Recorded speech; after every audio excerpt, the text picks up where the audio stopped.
Morning,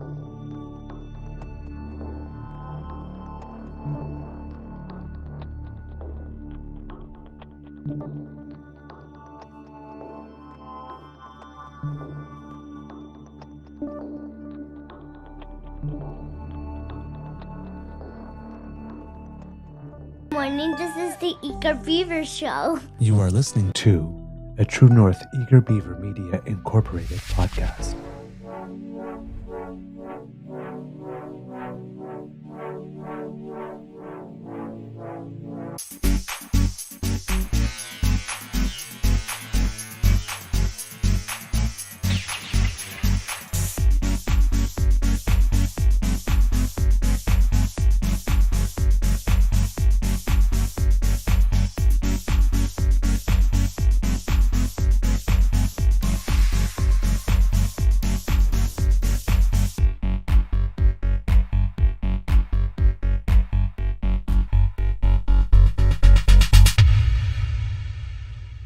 The True North Eager Beaver podcasts are proudly brought to you by our founding sponsors, the Misfit Mysteries from Corvid Moon Publishing, your source for science fiction, fantasy, and cozy mysteries featuring a broad diversity of characters, CanadianTarot.com, your uniquely Canadian online eclectic tarot community, and the Pepper Master, hot pepper sauces made from farm-fresh ingredients to thrill your taste buds and expand your mind.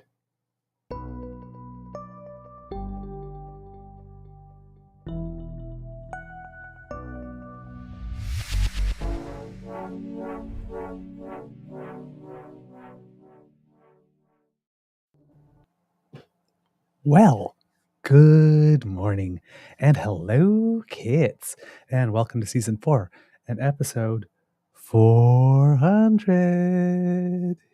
Oh my God, I can't believe we made 400 episodes of this the Daily Beaver Morning Show here on the Crier Media Network. Yeah. Boom. For some reason, my camera's all herky-jerky this morning. I have no idea why. Oh, yeah. My processor's running at 30%, so I don't know what it is. And mine's running better than Smoothly. it has been all the last 2 weeks. Hey, I'm not gonna. Yep. I hear you. I'm petting the CPU, going very, very nice. If you want to continue behaving, that's a good CPU. Good CPU. Yeah, I have no idea. I'm looking at mine. It's at 27%. I don't know why. It's weird. Yeah. Today, recording day, is Monday, June 10th, 2024, and it's Mental Health Week. Mental Health Block Week here at the Beaver Lodge. I am your host, the Eager Beaver, pronouns he, him, hey, Mr. Beaver, and with me, as always, is my good friend, Mr. Grizzly. A big thank you goes to our podcast founding sponsors, the Pepper Master, the Misfit Mysteries from Corvid Moon Publishing, and CanadianTarot.com. Okay, and Mr. Grizzly, how's your mental health today? Something caught my eye and I got distracted for a second. Oh, okay. Squirrel. Yep. Mental health, I think, is pretty good, actually. I'm feeling, well, I was really tired. I didn't sleep well last night. I only got about 4 hours sleep. I don't know why. I went to bed at 10, woke up at 2, and just lied there until the alarm went off at 5:30. Like, really? Could not get back to sleep. Yeah. So it's going to be a bit of a rough day, but I'm working from home today. This is my last week in my current position. So Friday, I have to go into the office Friday. Obviously, I have to hand in my phone and my laptop and tie up loose ends. So, and I just saw what you meant because on the pre-show you were going, I don't know what's going on for my camera. I'm going from normal to orange, and I just saw you. So it's like Trump has infected our cameras. Yeah. There, I just not did it. easy being orange. So I would prefer to not be orange. Thank you. All right, and yes, as the kids are noticing, and I noticed that too when I clicked on went to YouTube to get the link to put on all our platforms, saying, "Hey, we're going to start soon." Nearly 1,500 subscribe. Like, how did we get for overnight? Yeah, it's. Hey, I'm not complaining. No, we just don't understand. Ads and promo, right? There you should be able to see it there. 694 in the last 28 days. Mm-hmm. That's like almost half. Yeah. Our subscribers in the Between last promotion and advertising, I mean, it is costing me $250, but it's Whoa. yeah, advertising costs money, man. Shit ain't free. No, I know that. But I didn't know you were putting that into it. Yeah. Jeez. That's how I got our numbers up the first time. Are you keeping the bills, right? Receipts. Well, it's all just gets charged to my my Visa card, so Okay. it's all in Gmail, my Google, all the settings there, it's all tracked. All right. Boy, that's a lot of money. We're not raking that in.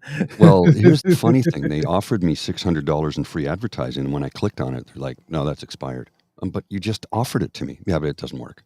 I'm like, okay, whatever. So when I went to run this new campaign, they're like, "Oh, you should up your budget to $2,000." I'm like, "No."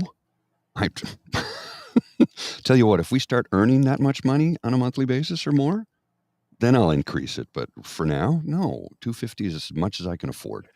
Jeez. Yeah. All right. Oh, well, kids, Cubs. Oh, boy. All right. In the news, let's start with some soft stuff. Because they're so... it seems that the government is about to go ahead with its specific bill on the capital gains inclusion increase to try and get to the Conservatives to take a position one way or another, because the leader of the opposition has been playing too cute by half by trying not to answer things or saying that things don't exist. So now there will be a specific bill, and he will have to come out one way or the other for it. I guess he could always choose to abstain. Yeah. The whole party could choose to abstain, and that would be interesting. But yes, finally, we are going to, at some point soon, we are going to get a vote, and we're going to see where it is that he stands on that. There's also some complaints going on, and they're not necessarily inaccurate, that the Minister of Finance also kind of botched her press availability with regard to the announcement of the drop in interest rates by the Bank of Canada, because the Liberal government has been taking a lot of heat. I mean, Pierre Poilievre has been blaming them for everything, including like if the sun, rises a minute or something. So, inflation was their fault and interest rates were their fault and all that kind of stuff. So, of course, if the government's going to say, if you're going to make it our fault, well, when it goes down, we're going to start taking credit. But a lot of people chose to interpret that. I listened to it. It's not the best. There could have been other things that were done, and some people did make some good suggestions. But a lot of people seem to interpret that as, well, you can thank us now because it went down for half. And it is true that she said, we put certain things in place. We did this in order to get this result eventually, and now it is happening. Mm-hmm. Which is true. Very true. But in an environment where people are expressing frustration and, they're making changes to, adjust to changes in cost of living. And even though interest rates are going down, there are a whole bunch of people for whom, even though interest rates are going down, even though inflation is now within the range, the people who have had set mortgages haven't been affected by that so much, because yes, they've been affected by the food inflation and everything else, but not so much the housing inflation yet, because they were still locked in at other rates. Well, there's going to be a lot of people renewing mortgages, and we're not going to be going back to interest rates that are between 0 and 3%. No. Again, right? A lot of countries like to have at least 3 to 3.5%, at least basis rate, in case another recession comes along, so they have room to cut. If you're already at 0 or 1, then you're into negative interest rates. That's not great. Mm-hmm. So that's not going to happen. So pretty much everyone who had been locked in at those really good rates when they're going to have to renew are going to have. So, even if interest rates go down, let's say your mortgage was $2,000 and now you're going to renew it and it's $3,000. Well, that's a 50% inflation. Yeah, that happens in your cost of living, and it might still be to come for certain people. right? They haven't been hit by it yet, but it's to come. So they're not going to be happy, right? So when our finance minister goes up, like for example, when she suggested one day that something that you can do is look through, the things to which you subscribe that you may have forgotten or not used so much. Mm-hmm. And she suggested, like, we got rid of our Disney Plus, and then everybody mocked her. Yeah. Oh yeah, that's going to make a difference. And like, well, yeah, every drop and tittle does add to the pot. It does. That's the thing. It is a good advice to go and check out all the things that you're subscribed to and the things that you're not really doing or using anymore as much for, getting rid of them. Mm-hmm. Then putting that money to something else. It's a very smart thing. But, penny saved is a penny earned, right? Yeah, and you put the machine, but you put the 24/7 rage machine. Oh my God, everything the liberals say is corrupt, or oh my God, it's just so stupid. Like the budget will balance itself, which of course they always leave out the actual. Yes, but of course it is a principle.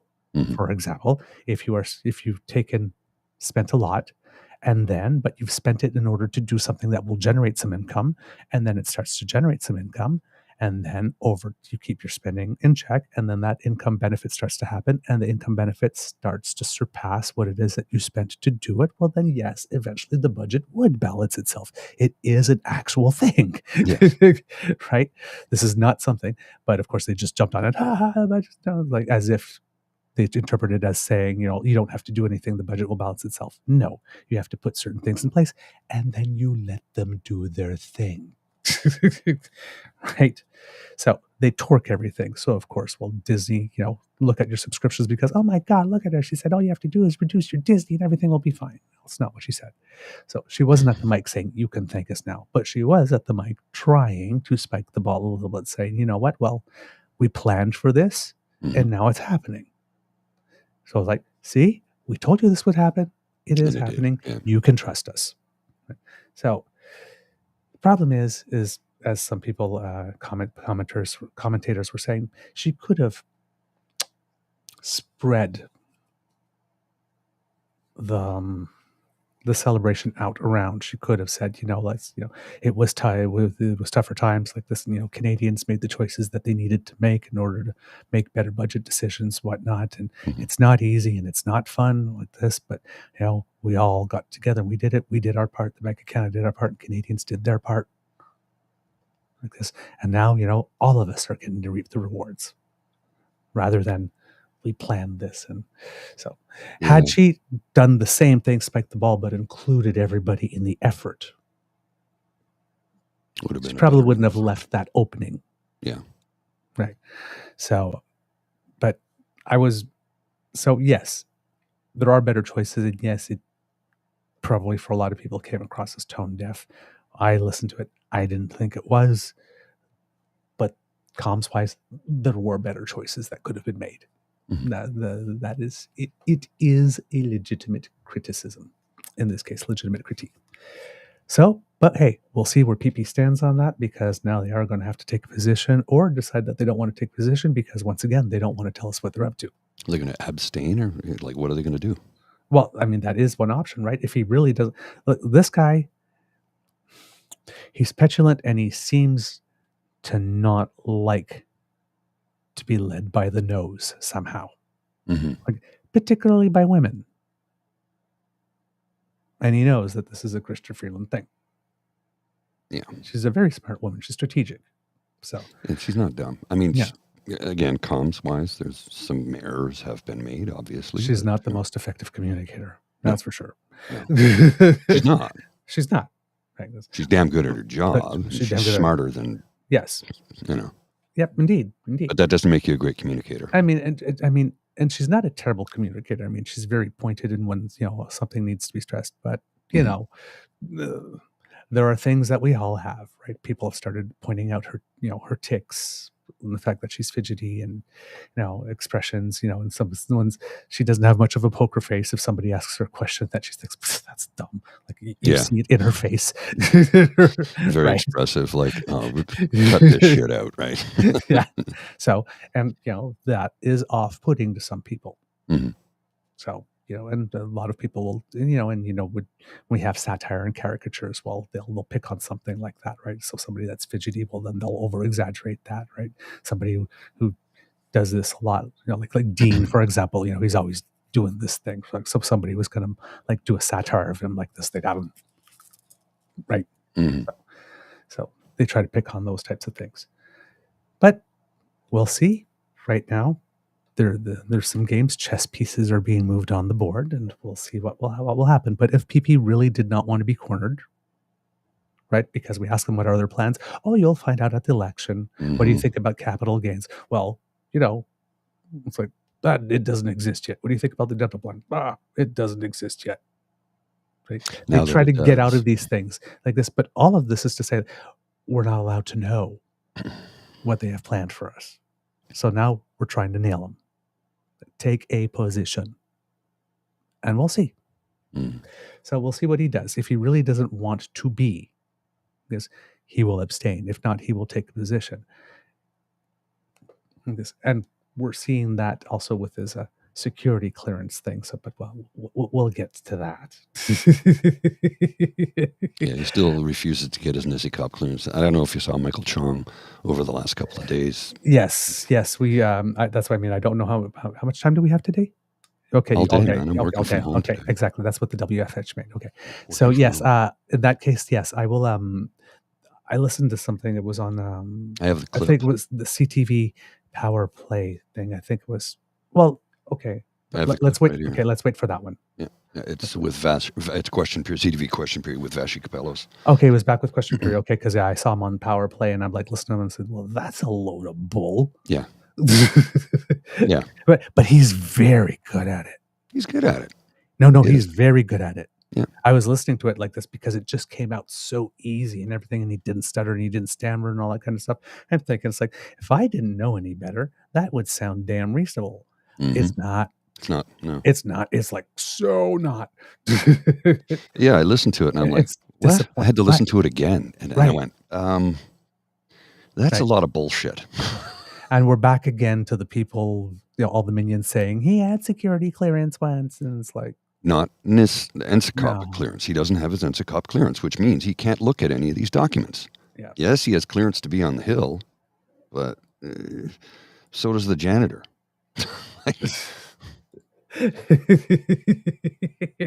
I mean, come on. And I'm not making fun of anybody here. I just, I'm trying to show that, to be on the Hill, you have to have clearance. Well, guess what? Well, yes, a janitor needs a security clearance to be on the Hill. It's true. You have to have secret clearance just to be able to work on Parliament Hill, period.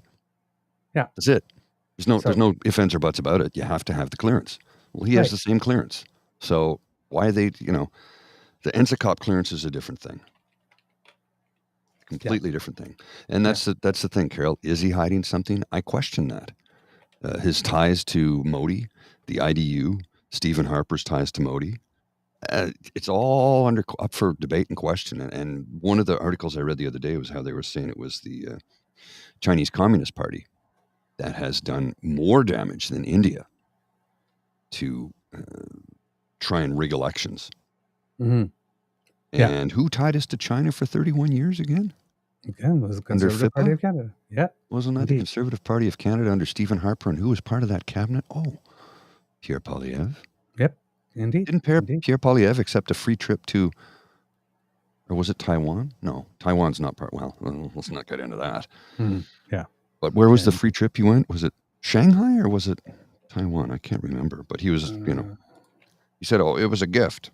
Oh, okay, $17,000 for him and his wife, I think it was, or something like that. A couple of years back.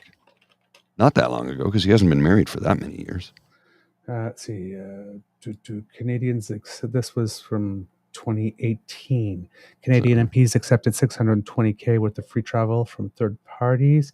73 MPs, including Conservative finance critic Pierre Poilievre, accepted. And of course, there's an ad that pops up right on top of the thing that I'm reading and takes up 3/4 of the page. Accepted free pet travel worth thousands. So, yeah. Doesn't say where, though. Yeah, it does. Well, that was just the headline. I'm trying to scan the article for his name. Understood. Yeah. according to Pierre Poilievre, the conservative finance critic accepted over $21,600 worth of free travel for him and his then girlfriend, now wife, Anaida Galindo, to visit the Southeastern Asian country in January 2017. And the Southeastern Asian country is Taiwan. Yes. Yes. So Taiwan is Taiwan, China. There's issues there. That's not. That's kind of funny because he's so heavily tied to China, or as he likes to say, Beijing. Yes, but this was 2018. Yeah, okay. But still, that they had already signed the FIPA agreement at that point. Yes, they had signed the FIPA agreement, but he wasn't. China and Taiwan are tenuous at best, right? Yes, but this is 2018, and he ran for the leadership in 2023, right? So there's like 5 years. Yeah. There's still 5 years to build these relationships. Oh yeah, of course. Between then and now. So, and Harper originally, remember when Harper came in, he took that anti-China stance at first, and which it was kind of performative, and he did try to follow it through, but then it's like, it is an entire world, and it is China, and we do have to interact with them in some ways. And he got this complete dressing down when he finally did show up. And remember, he didn't go to the opening ceremonies of the 2008 Olympics, made a big show out of that. And then, when he finally did show up, the chairman of China, when that moment when Justin Trudeau was in that room and the chairman of China, Xi Jinping, was trying to embarrass him. And then Justin Trudeau, the chairman of China was like talking at him, was like turning away and walking away. I've just talked at you and now I'm walking away and I got the cameras here and I got my moment. And Justin Trudeau, excuse me, but no. Right? And the conservatives pointed that out as Justin Trudeau losing to Xi Jinping when really he won. Because in China, when things go wrong, it's all about saving face. And Justin Trudeau did not allow the chairman to save face in that moment. Right? When Stephen Harper went to go visit China, finally when he went, he got a dressing down by the people there. That was reported back here. And he did not stop and go, whoa, I did what was in the interest of my country. Now I'm here doing what's in the interest of my country. So zip. No, he put his tail between his legs. He said yes, and then he handed over FIPA for 31 years. Yeah. Signed in Russia. But the conservatives are supposed to be strong against that sort of thing. Yes. Right? And right now they're trying to paint the Prime Minister as weak on foreign interference. The Prime Minister of Canada went head-to-head with the chairman of China for over 1,000 days on the Meng Wanzhou file. And during those 1,000 days, who was it that was going to the press saying, oh, well, the Canadian Border Services never should have arrested her, just sort of let her go to the United States and let her be her problem? Conservatives. Who are the ones that, oh, it's been so long now, just let her go. It's affecting our trade. It's affecting our, they're affecting our canola and stuff like that. Just roll over and hand her back. It was the conservatives. Rolling over to tyrants. The conservatives wanted us to either violate our extradition agreement with the United States, our biggest partner. That would have went over well if we had done that. You think? Or just roll over and allow China, send them the message that, hey, whenever you want something, just kidnap one or two of our people and you'll get whatever you want. That's the message the conservatives were sending. Oh, yeah. The Prime Minister said no. He got punched in the teeth for over 1,000 days and did not bend. He won his election, then Joe Biden won the election, and it's like the day after Joe Biden won the election that China just gave up. Our Prime Minister outlasted the chairman of China. But they want you to believe that he's weak on foreign interference. Yeah, it's funny. They want you to believe that he's done nothing. But the whole reason we know about all these things is that he is the one that put together the NSICOP committee that did do that report that's letting us know what we know now. Conservatives didn't do that. No. So don't believe it. Don't believe the spin. Don't believe the spin. They're treating you like you're stupid. So they're coming in. You've got these people going again. You're gaslighting the gullible. You know that he has all the security clearance he needs. There's no vetting required. All he has to do is sign the non-disclosure agreement if he wants to be silent on the matter. No. Thomas Lukasik, that guy from Alberta. Yeah. Who used to be, Alberta PC, but he's definitely not UCP. No. And again, he's a progressive conservative. Yes. Remember that. Yes. Pierre Poilievre has security clearance for Privy Council stemming from his days in cabinet. This level of clearance is insufficient for national security reports. He must undergo proper security clearance, and naturally, info obtained is secret for life. The fact that a leader of the opposition who aspires to be Canadian Prime Minister declines on being vetted and having a security clearance is unprecedented and should trouble all of us. Why? What is he afraid of? What does he want? What doesn't he want access to factual? Why doesn't he want access to factual information? Right? He doesn't have it. He doesn't have it. And it's been, according to Pierre, over 9 years that he hasn't been in cabinet. So, come on. And there are big things that have changed in his life. Oh, yes. Since he got his security clearance 20 years ago for the first time for being on the Hill. You don't get it once and then have it for life, and it's never irrevocable. It's something that you got to keep on qualifying for. And the higher up you go, and the more sensitive the information, the more you got to qualify. Even as public servants. Oh, yes. My first job was just secret level that I needed, but at some point I needed confidential, and later on I needed top secret. Well, each one was a different test. Undoubtedly. It was a different test. The way it goes, yeah. It's just the way it goes. So he doesn't have it. All right, let's just be clear. He does not have it. Now, I have the clip from Michael Chong here. All right, let's go into that. Because, we're right on that. So let's have a look at this. And I might say stop a couple of times because the bullshit is neck high tonight, kids. Okay, I'll circle back to that in a moment. I want to bring Mr. Chong into the conversation because you heard Ms. O'Connell talk about, I think what was referenced this week in testimony from both the NSIA, the National Security Advisor to the Prime Minister, and the head of CSIS, both of whom essentially said just because your leader is briefed on this intelligence does not mean that he can't act. In fact, it means he could act on that information. You had thought last week when we did an interview then that would not be the case. Why not get briefed? Why could Mr. Poilievre now not just get that information and then act on it? Well, I think they're not correct in saying that. Here's why. What the Prime Minister is asking Mr. Poilievre to do is to essentially tie his hands behind his back, and here's why. The Prime Minister is asking Mr. Poilievre to go through the Treasury Board Secretariat's policy on government security. That's the same process that other individuals for example, on NSICOP have gone through. That process would require Mr. Poilievre to sign an undertaking and to swear an oath of secrecy, not to divulge this information to anyone else. And therefore... I got to stop there for a second. So what? Yes. So what? Right. He doesn't have the information now, so he can't divulge what he doesn't know. But if he gets the information, he can't divulge it anyway. How is it like... Well, number one, but right now, this looks like this. If he gets the information, he won't be able to break the law and spill the beans and destroy our intelligence secrets and services and methods and destroy the investigations that are underway, that the RCP has confirmed are underway.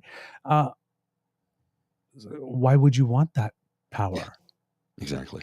Why would you want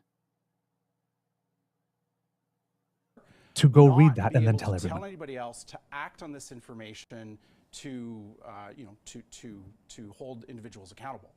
So hold on, stop there. I think what was referenced in so what he is trying to suggest now, because a lot of people are saying, hey,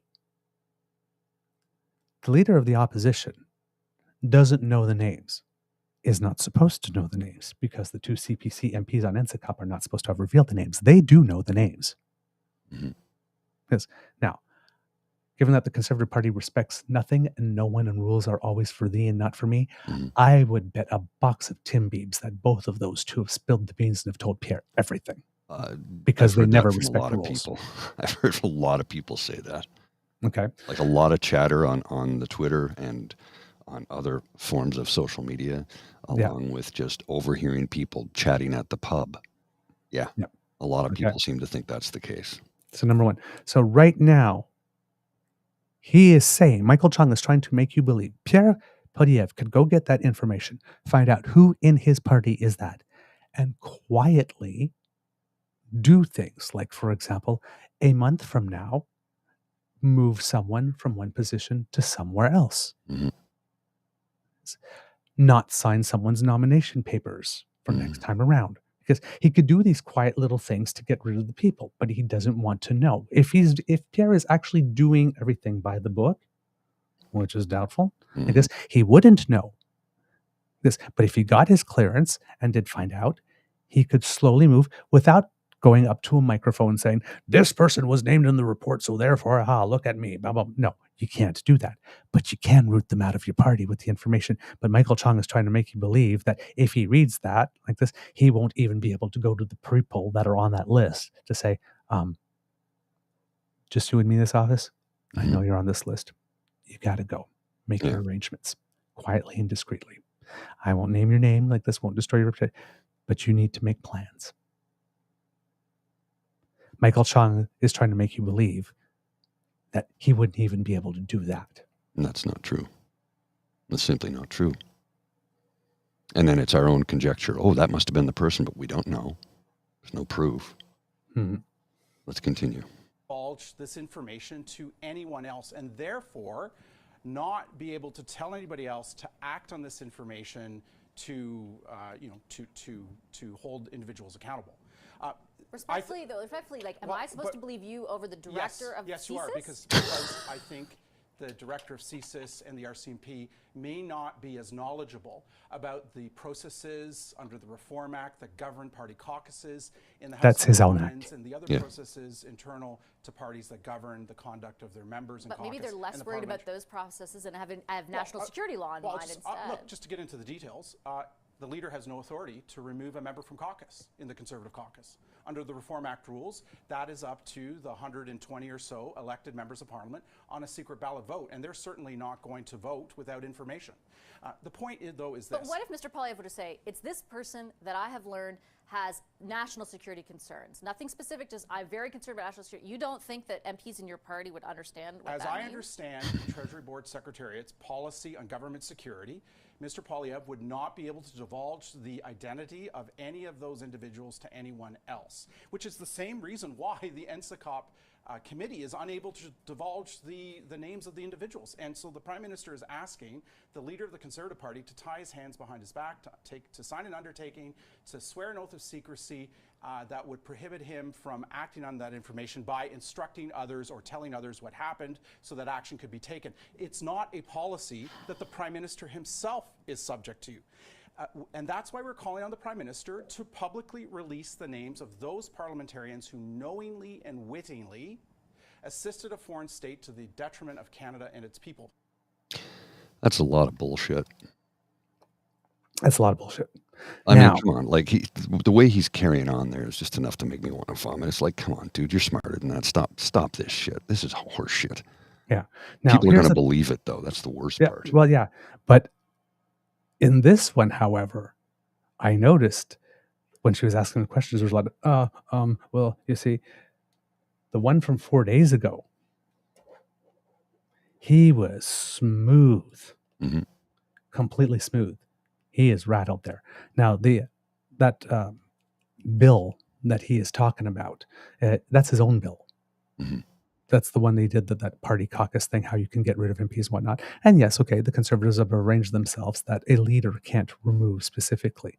But Vashi Kapelos is absolutely correct. If the leader turned around and says, there are national security concerns. You know the report. This is the level, national security concerns. We need to take a vote. He can do that. Oh, yes. He can do that.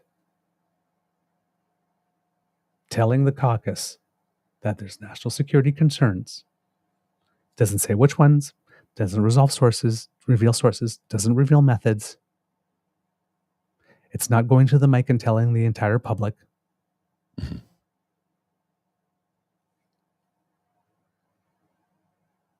And it's not telling anybody anything about the report. No. We have to have the 120 people vote. But if you discovered one of your members of parliament was in breach of law, in breach of secrecy, yes, you just go, yeah, we're going to vote you out. You got to go. This is like borderline treason. Yeah. So, yeah, it's just bullshit. It's literally just bullshit. Mm-hmm. I sent you the thing from the other day. I don't know what timestamp to start it, unfortunately, because I don't want to risk playing things on mine. Right now, things are rolling smoothly. Yeah, no, I'll play. I'll just start it at the beginning and go from there. We'll see what we see, and that gives me a chance to go refill my mug. Ah, wonderful. I'm out of coffee, so I'm drinking tea this morning. It's not the same. It's not the same. Mr. McGuinty referenced the RCMP, and we do have some breaking news for you. After multiple requests from CTV and I imagine other news outlets to the RCMP about whether or not they are investigating the idea that there could be parliamentarians acting as witting foreign agents, essentially. We have received a statement. It's quite lengthy. I just got it into my inbox, and so I'm just going to share the parts I find the most salient with you right now. You can catch the whole thing on our website, I'm sure, a little bit later this evening.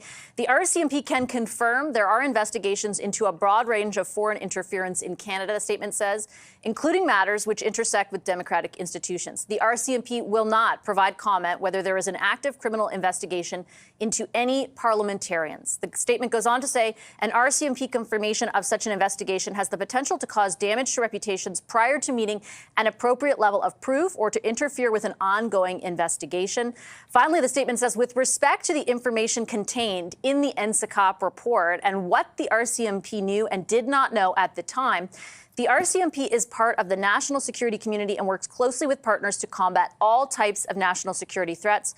Although the RCMP did not receive information regarding all the matters contained in the report, the RCMP was aware of the broad range of work being done by partners. So no confirmation from the RCMP. They say they will not comment on whether they're investigating the specifics of what has been alleged in the NSICOP report. And of course, the government is saying the arena for doing so is with the RCMP. Let's bring in MPs now to talk about where all of this stands. With me this evening, Liberal MP Talib Noor Mohammed. Next to him, Conservative Foreign Affairs critic Michael Chong. And next to him, NDP House Leader Peter Julian. Hi to all of you. Thank you very much for making the time for the conversation. Mr. Noor Mohammed, I'll start with you. Does your government not think it's a big deal that this report alleges that there is intelligence to show that parliamentarians wittingly, quote, assisted foreign state actors soon after their election? Well, our government takes this very seriously. We were the government that actually set up NSICOP and NSIRA, the bodies that have been doing this work. In particular, the NSICOP report was done as a result of a body that was set up by our government. So obviously, we take this seriously. What's also serious is making sure that we respect our law enforcement and our national security apparatus that are now doing the work that you've just pointed out the RCMP has mentioned. This should not be something that is politicized, should not be a political football. Every political party should be working together to ensure that we're protecting Canadian democracy and that we're ensuring that Canadians feel secure in knowing that their democracy is being protected by all parliamentarians. I think the point of this report is to say that they don't feel so secure. Particularly, I imagine now that they've learned there could be sitting members of parliament or sitting senators who are acting on behalf of hostile actors to further their own interests against the national interest. I don't think, it requires a conviction to kick someone out of caucus. Are you aware of anyone in your caucus who is among this group of people? I think the report speaks for itself, right? The report says there are concerns. Those concerns have been turned over to law enforcement. The report actually doesn't specify that it's being turned over to law enforcement, just in some instances. So in some instances. But this is the work of our national security apparatus, is the work of our intelligence agencies. They're the ones that get to decide, not us. This should not be a political game. It is not that. And I think it is essential that all parliamentarians and all parties be in the room for those conversations.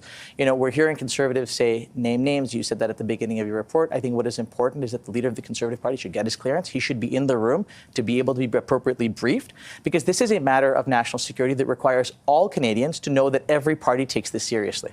I understand that, and I have questions for Mr. Chong. But in what that your government has said over the past 48 hours would imbue a sense on Canadians that you are taking this seriously. Minister LeBlanc disagrees fundamentally with the overall conclusion of the report, that your government has been incredibly slow to react to the issue of foreign interference, and that has aided and abetted in the problem that exists today. He's been on this program and said, I don't come to the same conclusion. On this issue, all we keep hearing is that it's for the RCMP to investigate. We don't know if your government has actively sent this information to the RCMP, whether you're investigating it yourselves, the possibility of members of your caucus being involved. Like, we don't know any of that. Why would we think you're taking it seriously? Fundamentally, our approach is, and I believe I would argue the approach of any government should be, to trust our law enforcement, to trust our national security apparatus to do the work that they are doing. The second the political actors start to determine what our national security apparatus is or should be doing, there's a fundamental breakdown in that trust. So our obligation as a government is to not only be responsible to empower law enforcement and the national security apparatus to do their work, but to ensure that that work remains independent. And that is what Canadians expect of government. But the report also says that, like, the people around the Prime Minister didn't even feel it was necessary to share this kind of stuff with him. Like, why did they not feel that it was necessary to do that? And again, does this stuff happen because your government isn't taking it seriously? So again, going back to taking it seriously, the previous government had no such apparatus or process in place for parliamentarians or others to review these types of threats to our democracy. Evidence to taking it seriously is the fact that you have NSIRA, you have NSICOP that has done this report. That is evidence and proof points that the government not only takes it seriously, but that work is done independently. And actions, what actions? The actions are for law enforcement and in particular the intelligence agencies to do their work. A proof point of a democratic government is one that says we are not going to interfere in the work of our intelligence agencies. We are not going to interfere in the work of police. That is how you separate, dictatorships from democracies. Mr. Chong, is your party aware? Well, everything Mr. Noor Mohammed said there is true. mm-hmm. By the way, as an aside, remember a while ago when we talked about the MP in British Columbia who brought together people from the Jewish community and the Palestinian community and the Prime Minister together for a little summit? Mm-hmm. That was the guy, Mr. Noor Mohammed. Okay. Right. So good MP if you're in that riding, when you say vote for the best candidate, he probably Clearly is in that one. Everything there is true. And yes, there's two things that happen there. Vashi Kapelas very cleverly, good journalism, asked the question, are you aware of anybody in your party who's on there? And Tlaib very deftly skirted around that because that is probably something that you should not say in public. Right. Yeah, you might find yourself in a little bit of hot water. We are aware of people in our party. At the stage that this is at, you do those things behind closed doors quickly, quietly, and you take them out like this, but you don't do that. So he very definitely, but kudos to her for trying, because she should, that's her job. It's her job. And she did it. And she didn't ask the question in a very aggressive forward way, in such a way that says, I can't answer that. Mm-hmm. Give us the names of the people in your party. It was like, do you know who they are? She could have asked, are you aware? Tell us, can you tell us their names? Well, that would have been clearly, but she just asked, are you aware of anybody in your party? Which is a softer version, but it's still the same question.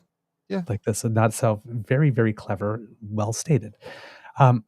When she mentions about Dominique Leblanc, yes, again, and this is another one of these instances, Dominique Leblanc is correct, but it does come across as a little tone deaf. Mm-hmm. Yes, but it is true. The point that Mr. Noor Mohammed was making at the end is that I understand why Dominique Leblanc is rejecting that, because, as he said, before the current Liberals, there was nothing. Right. The Conservatives asked for foreign agent registry. They didn't want to put one in place. They keep on asking that the federal government put the RRGC on the terrorist watch list. The Liberals asked them to do it when they were government. They did it. All the things that are being done now are being done by this government. The previous government didn't do anything. The previous government signed FIPA for 31 years, refused to put the RGC on the terrorist watch list,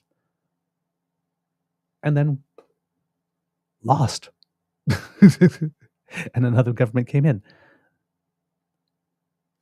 There were national security concerns back then, too. Oh, yes. They did nothing. So the report, you have to understand now, it's an NSICOP report, right? The Liberals do not necessarily have the majority on that committee. So that the report is blaming the current government for having dragged its heels and whatnot. It's probably a little bit of partisanship that slipped itself in there. I would think so. Because there are things now that we only know about now because of systems and mechanisms that this current government have put in place. So therefore, logically, it is impossible that they have done nothing.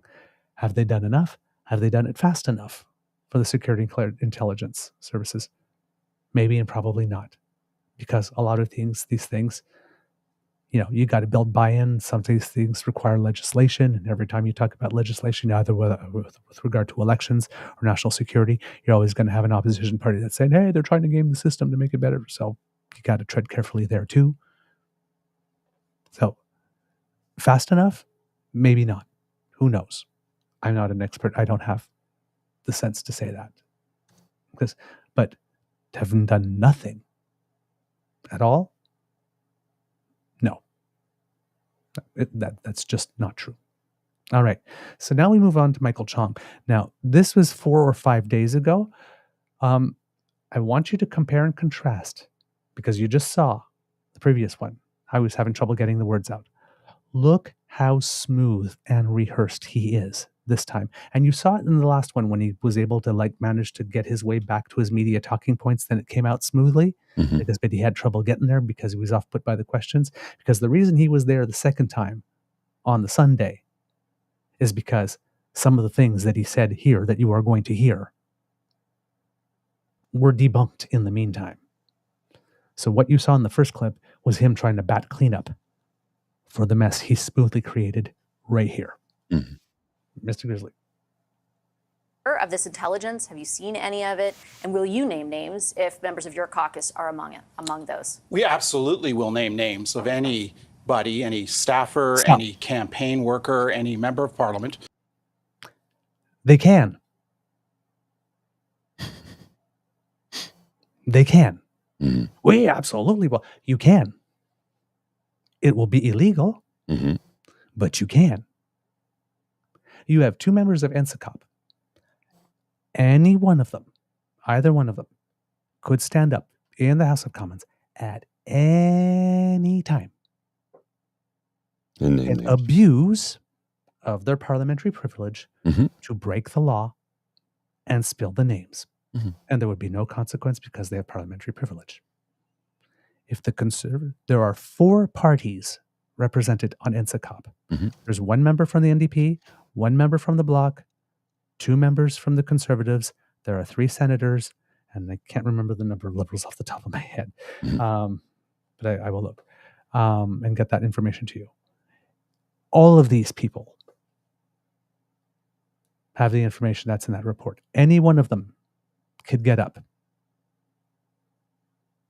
The power to release the names is 100% in the hands of the Conservative Party. If they really want those names released, they would have done it.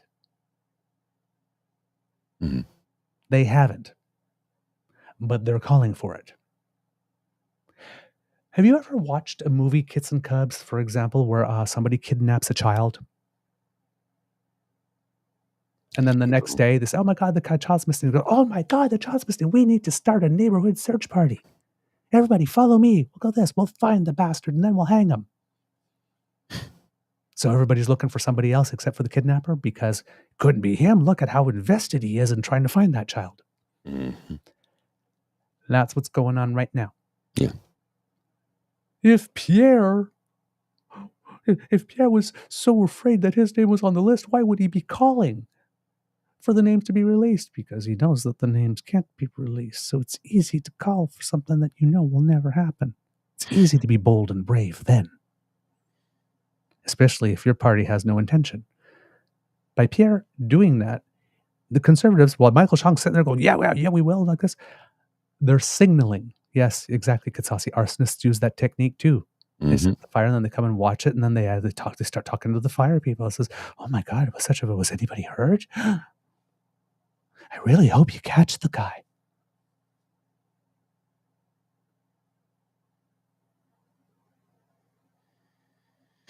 They're lighting the match, they're watching it burn, and they're dancing. Trump did that when the FBI came in to search things. Hey guys, how you going? Have you got everything? Everything going smoothly? Great. Okay. And meanwhile, like they're talking about, he's got those two little minions talking about, can they find the footage in the security room? And hey, maybe let's empty the pool into the security room. Yeah. Maybe there we'll destroy evidence. Like, come on, people. Come on. All right. So that's bullshit. They will not release names. Because they could. If they really wanted to, they could.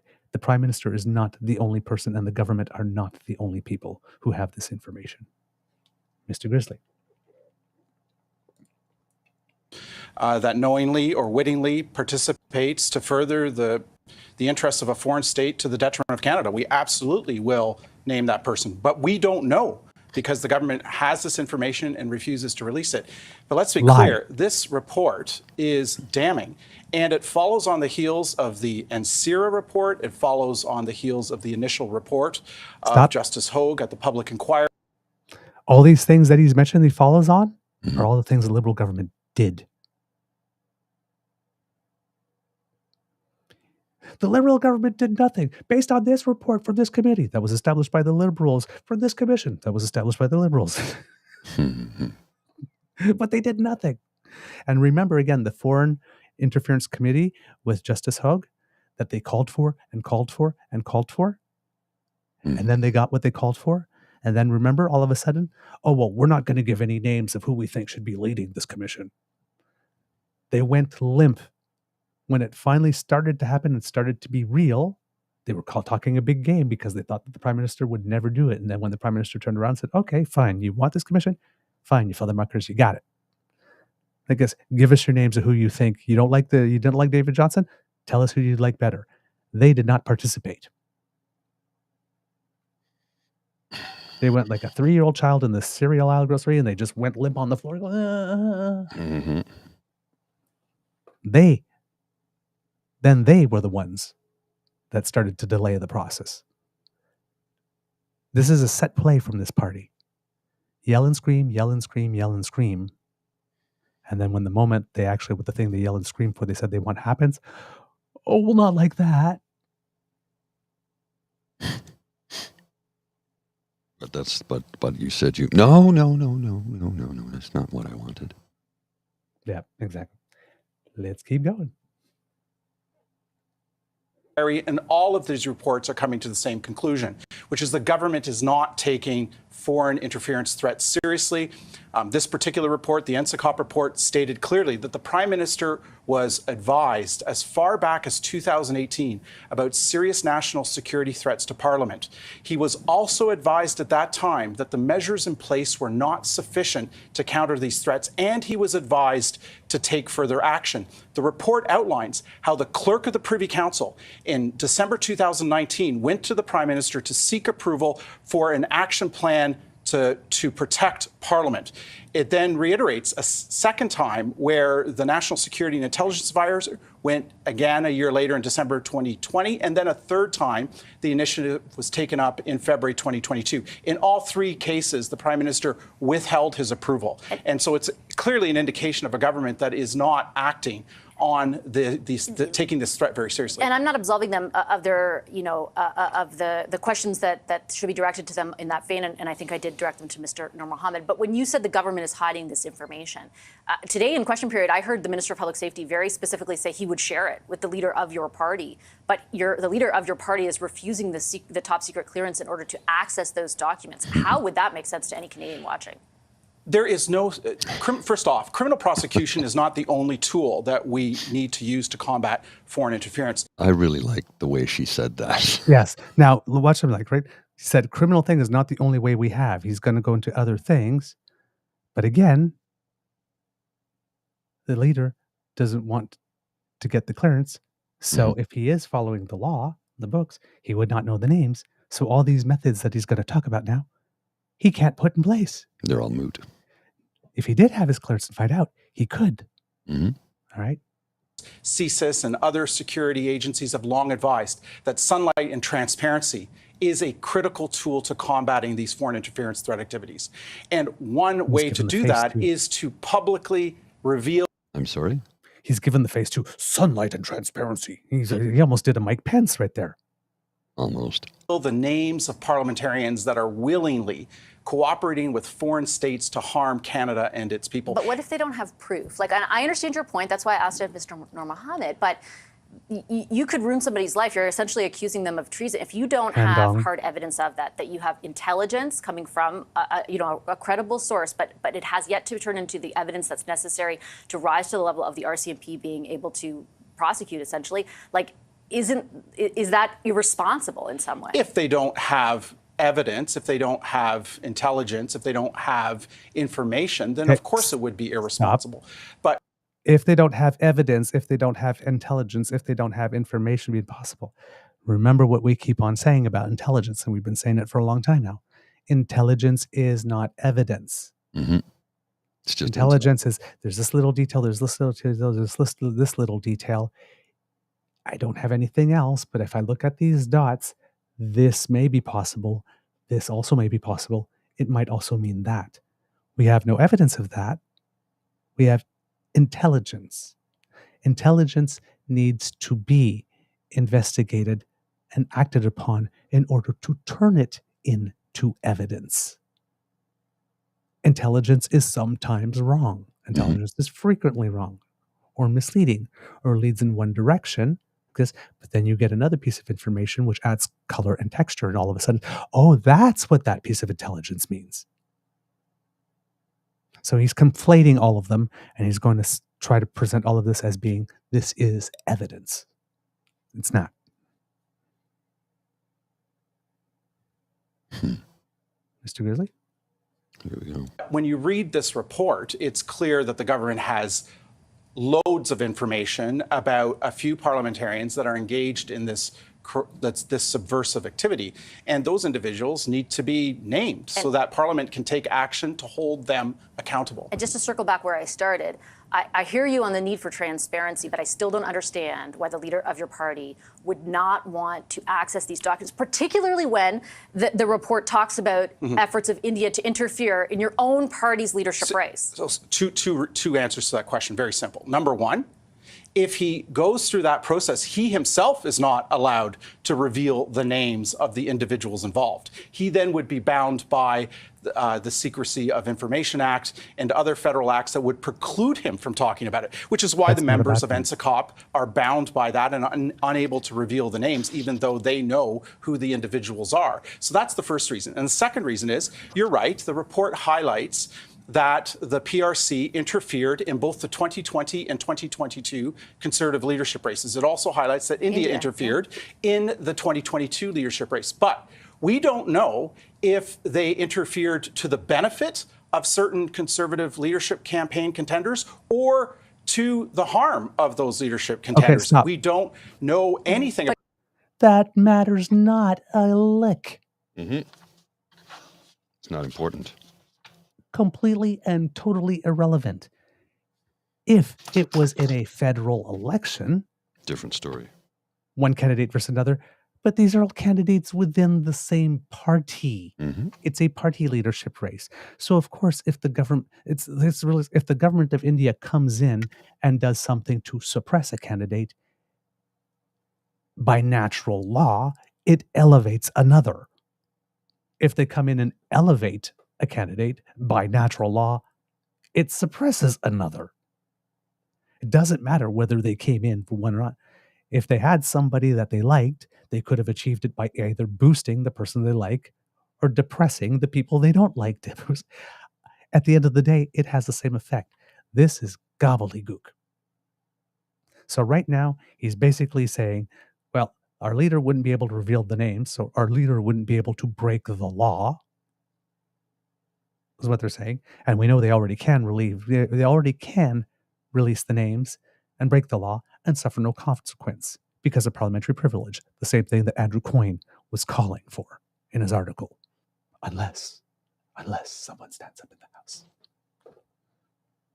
And then the second one, it's like, well, we don't know if they wanted to help one or because it doesn't matter. If they had a preferred candidate in the Conservative race for the leader of the Conservative Party because they think if that person becomes prime minister with that particular candidate, they'll be better off. Doesn't matter if they boosted one candidate or depressed another one. It's internal to the party. Mr. Grizzly. But don't you want to know, isn't it responsible for your leader to find out? We want to know on the floor of the House of Commons with sunlight and transparency. That is the disinfectant, a powerful tool that CSIS has said many times that will combat a lot of foreign interference threats we're facing. Mr. Singh was the first person yesterday really to come out and ask the government about this and Sorry, it's like I had something, but I'm just like, I don't have anything for that one. All right. I was a little why they're not doing more. I have to ask on a matter as serious as this, that the government is unwilling to really come forward with transparency around the issue of parliamentarians acting as foreign agents. Does that not cast doubt on your party's willingness to keep them in that position of power, Mr. Julian? Well, first off, Jagmeet Singh was the first to raise this issue of foreign interference. He raised it over 15 months ago, as you recall. It was the NDP that pushed first to have a motion of non-confidence in the special rapporteur that Mr. Trudeau appointed, and to get to the public inquiry into foreign interference. That was all the NDP's work. Jagmeet Singh is, if you look at paragraph to be fair, 30. Let's give credit to the Globe and Mail who put this I'm saying on all of in this, terms of sure. the mechanisms and in terms of the tools that were used, it was the NDP in the House that brought that about. And if you look at paragraph 36 of the NSICOP report, it very clearly flags that foreign interference has targeted Jagmeet, that there's been an attempt to diminish him. Do you believe that to be the case? I think it's very clear. Both Jenny Kwan, we've seen Michael Chong, and we've raised those points of privilege in the House, and I believe that to be true for Jagmeet Singh as well. So what we have is a direct impact and targeting to attack, in a sense, members of Parliament through foreign interference. What my concern is that the resources for the RCMP and the resources for the Canada Elections Act, the Elections Commissioner needs to be investigating, Mr. Chong pointed out, the issue around the Conservative leadership campaigns. If there were foreign contributions through that leadership campaign, that's a huge violation of the Canada Elections Act. It's a criminal matter, as Dean Del Mastro found out. And I am not convinced that the government has ensured that those resources are in place for a full and complete investigation, both through the RCMP and through the... Notice, Peter Julian, everything he's saying there is true. As Dean Del Mastro found out,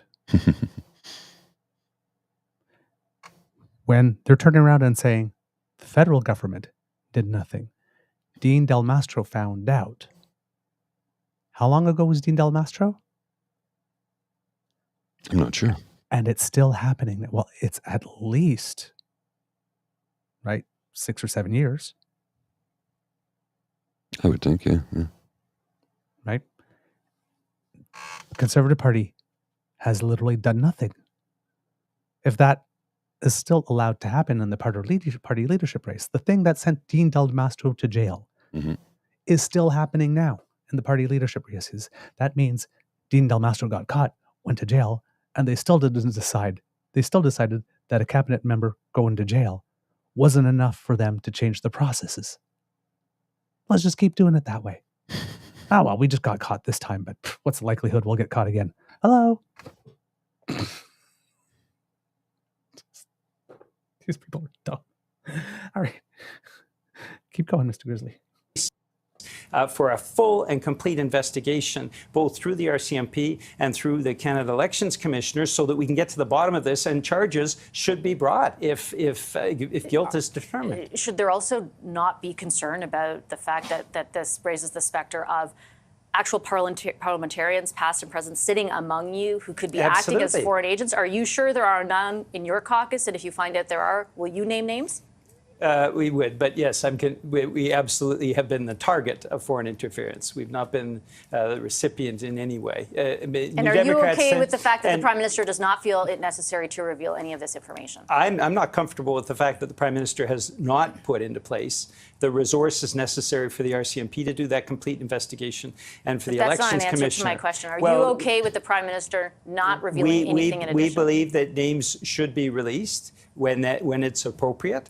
We believe that the charges should be brought, and we believe if convicted, members of Parliament who have been convicted of those crimes, whether treason or whether it's violations of the Canada Elections Act, should not be sitting in Parliament. And Mr. Singh said he's going to get a classified briefing when?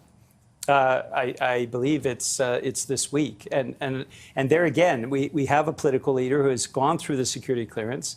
I don't understand why Mr. Poilievre has not gotten the appropriate security clearance on this. This is a matter of utmost importance. It should be a priority for him. But it's not enough to pressure the government to actually make any of this public. You're okay with what they've said so far? No, I just said the contrary, that I don't think the government has been strong enough in its response, and particularly in terms of resources to get to the bottom of a full investigation, both for the Elections Commissioner and also for the RCMP. We're very critical of the government not acting the way it should, and we were last year, and that led to the Commission of Inquiry. Without the NDP, I have just a minute left. I want to go really quickly between all three. So again, this is what I'm saying now. This is the little bit of the partisan element, right? So when we look at the NSICOP committee, there are 4 Liberal MPs, 1 Bloc MP, 1 NDP MP, and 2 Conservative MPs. All right?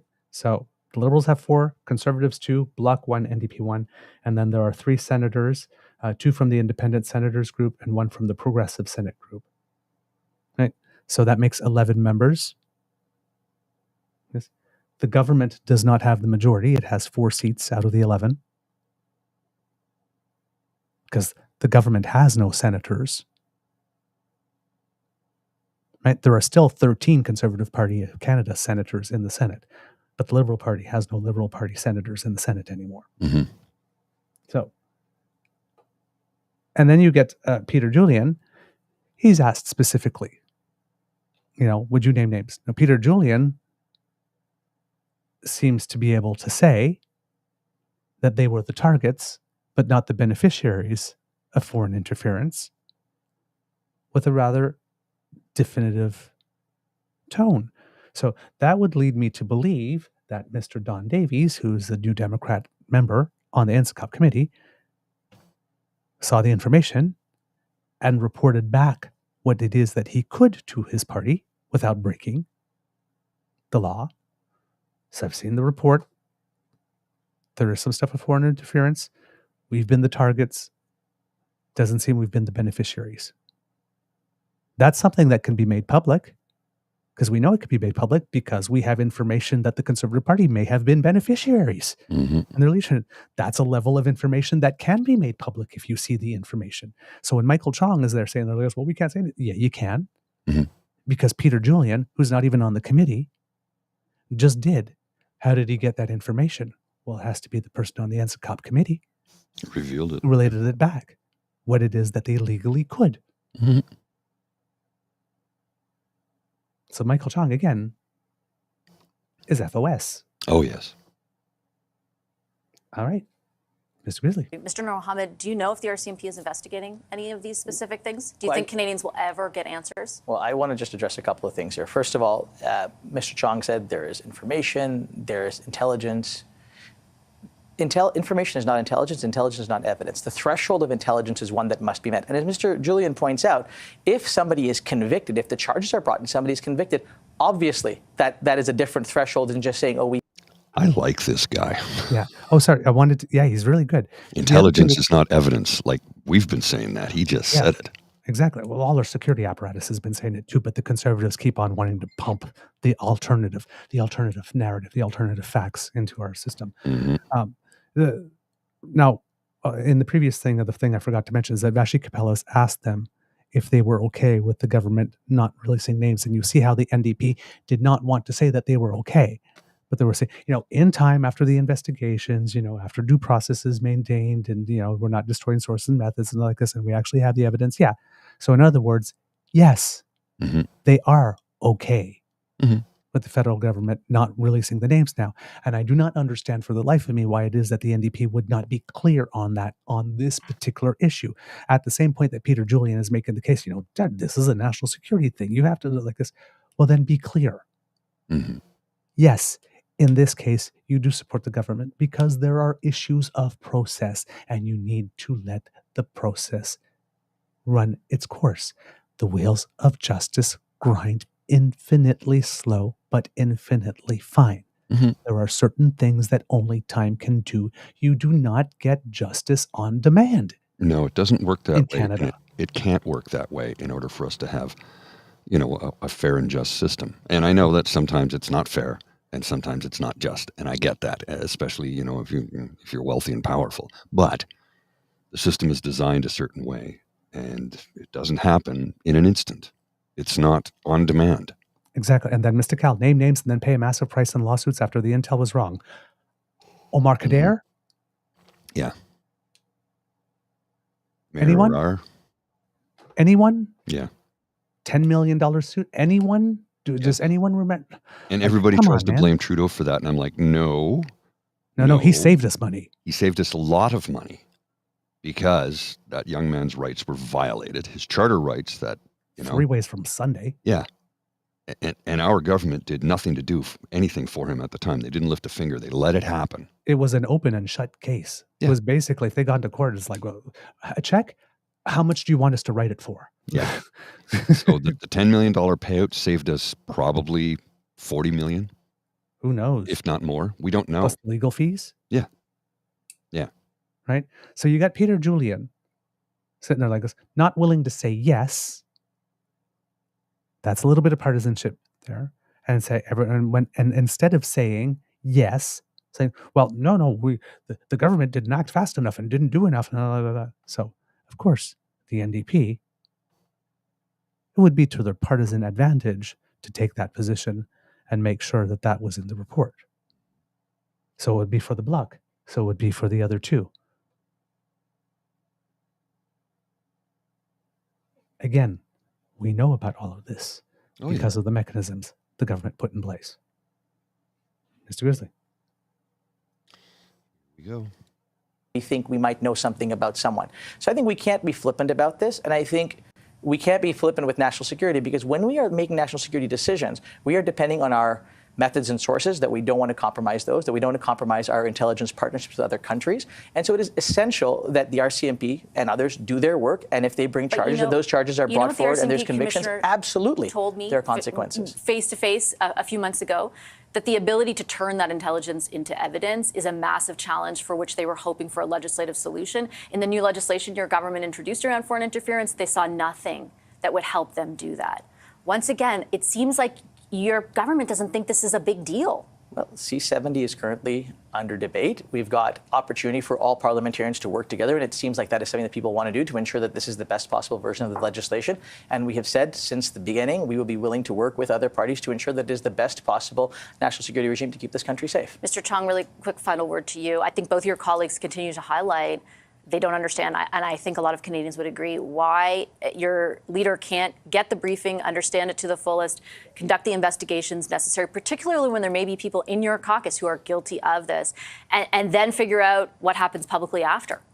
Well, quite simply, if you go through the security process, the security assessment process that the government has been indicating that it would provide to Mr. Poilievre, he would be forbidden like the existing members of NSICOP, from talking to anybody else about who those individuals Well, are. he just can't name names, but he can still talk about the issue writ large, No, he as could Mr. not. Singh did with foreign Yes, he interference when could. he got the earlier No, briefing. you'll Yes. notice that the members of NSICOP are not talking about the can't identity name names, yeah. of the individuals. And But so they can talk about if the other stuff. they are bound by the law, and that's why we believe that the place for this to be acted upon This is is a on the Whopper floor of the comment. House and its committees, where Section 18 I'm sorry.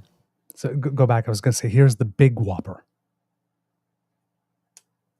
Talk about if the other stuff. they are bound by the law, and that's why we believe that the place for this to be acted upon is on the floor of the House and its committees, where Section 18 of the Constitution takes hold, where Parliament has its rights, privileges, and immunities that allow the Prime Minister to reveal this information to the Leader of the Opposition and to other members of Parliament so action can be taken. That's the way our system's supposed to work. We are to have accountability on this through the legislative branch of government, not exclusively through criminal prosecution. But that's something this government doesn't respect. I get that, but you also have available the option to get the information and investigate your own party, and you're not going to take that. But then Mr. Poilievre would not even be able to pick up the phone to say this individual is the individual in question. You need to take action against this individual. That's why we don't. Okay. That's why he's not willing to go through that process. Pierre would not be able to call somebody else and say, this information, you take care of him. But Pierre would be able to take care of him. Mm-hmm. See how he's deflecting? Mm-hmm. Pierre wouldn't be able to call somebody to tell. But Pierre would be able to do the job himself. He would be able to do the job himself. And this guy is literally just said that the way this should work is that you go to Parliament. And he talked about he mentioned the exact clause section that allows you to have parliamentary privilege, to basically give yourself immunity from criminal prosecution for what it is you are going to say, but then spins it as if it is only the Prime Minister who has that information, or if other people than the Prime Minister have that information, it is only incumbent upon the Prime Minister to release that information. There are 338 MPs. All of them are equal. The Prime Minister is first among equals, but all of them are equal.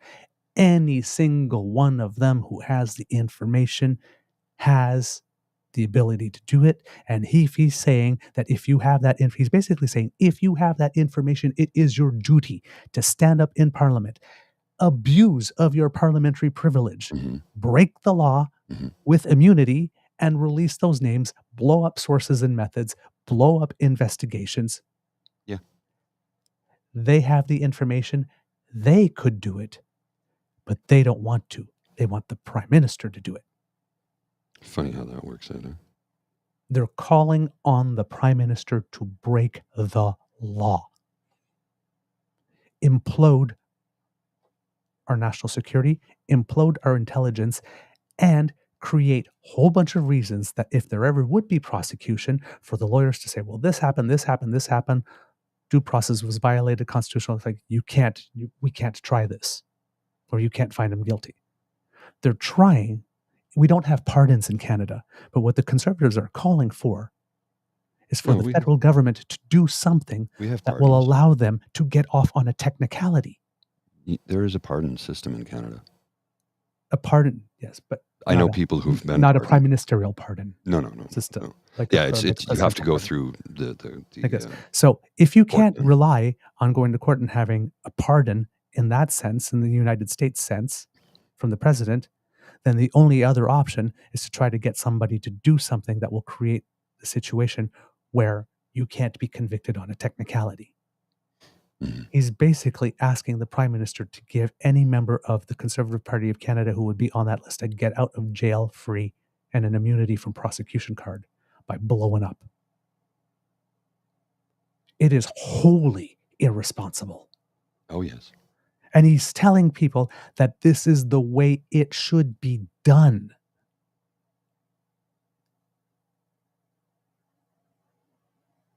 And that the Prime Minister is the only person who could do it, and the Prime Minister is the one who should.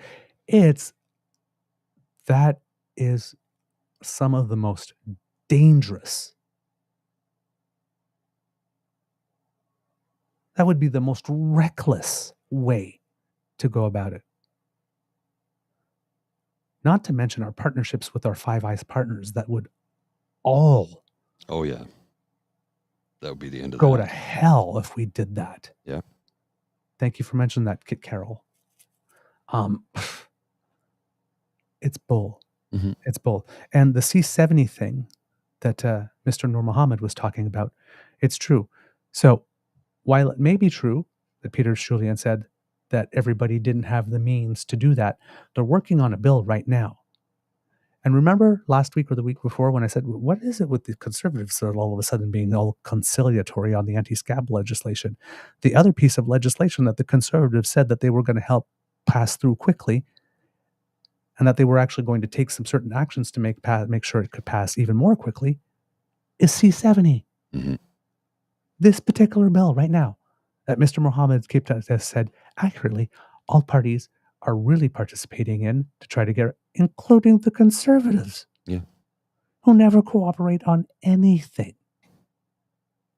So clearly what's going on in committee for C70 is not controversial in any way, shape, or form, nor are there major disagreements because they're all working together.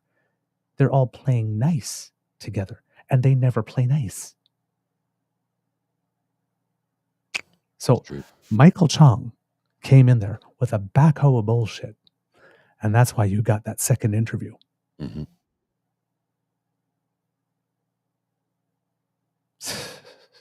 Jeez. Oh, God. I don't know if there's much left, but... About a minute. Let's play it through. Process because it binds him to prevents him from from revealing the identity of this individual and taking to action. That's why we're asking the Prime Minister to come clean about this on the floor of the House of Commons or in one of its committees. Mr. Julian, does Mr. Chong have a point that essentially Mr. Poilievre couldn't take these names and have them be investigated? He can't walk to a podium and do a press conference, but he would be much better informed about what the size and scope of the issue is in NSICOP. But he would know if his own MPs are among them, and would he be limited from investigating them? He would not be limited in next steps. I mean, this is something that would make him better informed about the issue as a whole. And I think that's why Jagmeet Singh stepped up last year to ensure that he had full security clearance so he would be better informed. He was asking questions in the House today. That didn't stop him from asking questions, from pressing the government. So I don't understand Mr. Poilievre's... But not really going that far to press them because they're not acquiescing on anything. I don't understand where Mr. Poilievre is coming from because the Conservative position just doesn't seem to make sense. I have to leave it on that note. Thank you very much, all three of you, for the discussion. I appreciate it. Talib Nur Mohammed, Michael Chong, and Peter Julian. There you go. So in that last response from Michael Chong, Peter Julian was like, nope. Patrick Cabela's caught that. And was like, okay, well, I had one last question from Mr. Chong, but hey, I'm watching your body language here. What do you got to say, dude? Mm-hmm. It's like the Conservative position makes no sense. It's messy. The logic is messy. The thought process is messy. The way they interpret the law is messy. It's all messy.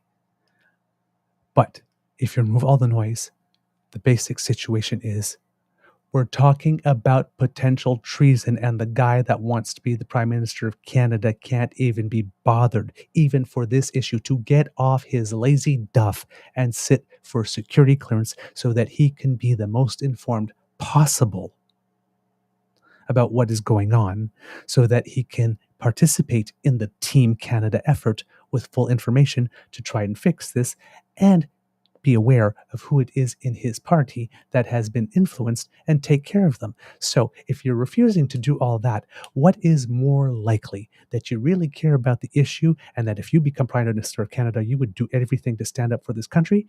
Two, or the current situation sits you quite fine because you're benefiting greatly from it?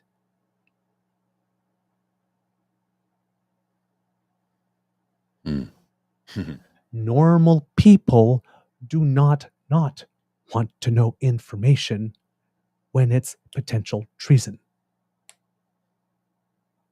All of us are going, who is it? Yeah. Even I would like to know today, and I would like the people that who did it be gone yesterday. Mm-hmm. It's not, it's but not out of the realm can't of reality. always get what you want. There is process. They want to skip the process. If something bad is happening to your country and you sincerely want to resolve it, immediately trying to find ways to go against, around, or create new process rather than running with the one you have and making adjustments along the way if needed, is a symbol, it's a sign, it's a signal, it's a tell that you do not want to solve the problem. If you cannot be moved enough to go get your security clearance, when we're talking about calls coming from inside the house, witting and semi-witting participants in foreign interference, do not stand in front of a podium at a campaign rally and say that you are going to defend us as a nation. You are not. You're not doing it now. You're not doing the bare minimum. He is not a serious leader. And you do not submit to a test you already know you can't pass.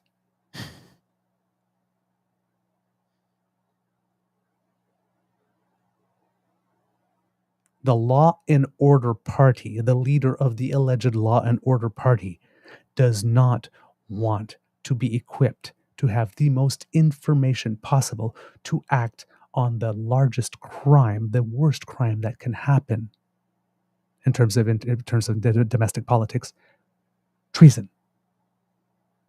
The worst thing you could say about a person socially is that they're a pedophile. The worst thing you can say about someone politically is that they are a traitor. Mm-hmm. It is the worst. Oh, yes. There is nothing worse.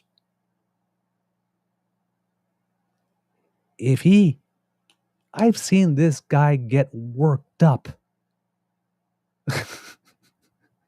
for a whole bunch of stuff. We've all seen him. Everything is the worst thing ever. Everything's a scandal. We actually have a real scandal. Oh.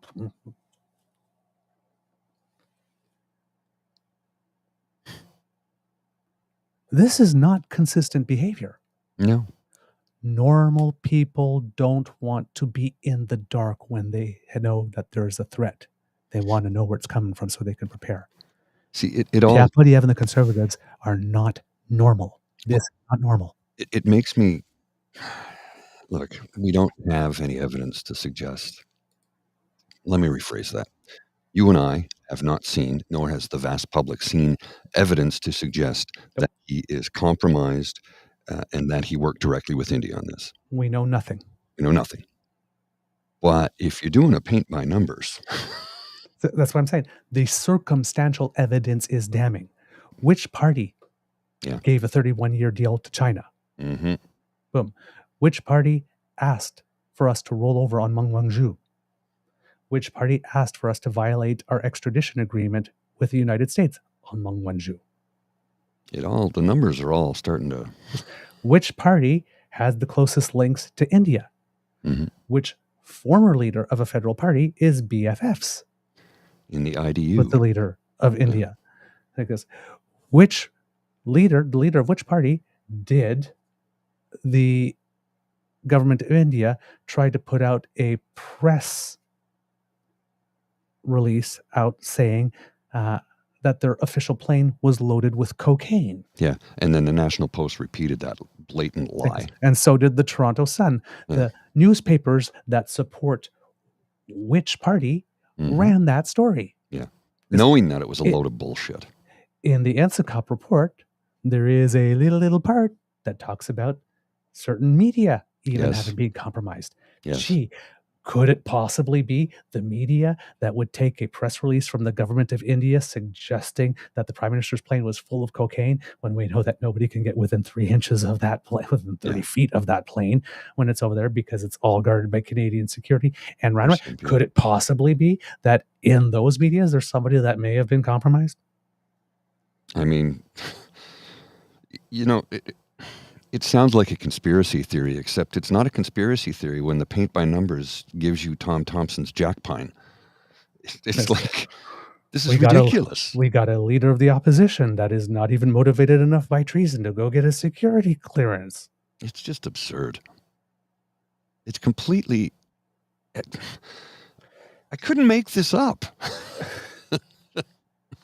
It's astonishing to me that all of the dirty things that they're pulling and planning and doing and the lies that they have spewed upon us.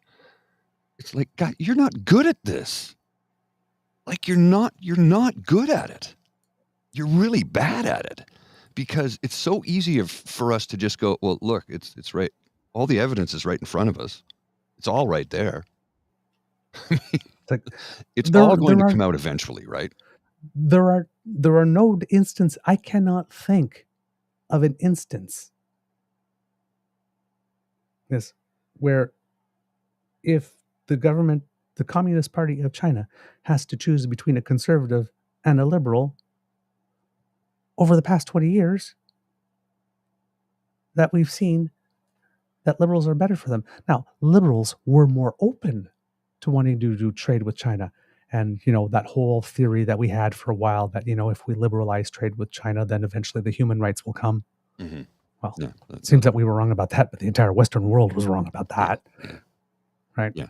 Nixon went to China, so did Trudeau, and then we tried for Trudeau father, and then we tried for many years and decades and whatnot until we realized, when the thing with Hong Kong happened, where China gave the word and said, yeah, we won't do this for X number of years. And it was like, oh yeah, for 50 years or something like that. Oh, well, 20 years, that's enough. It's ours now.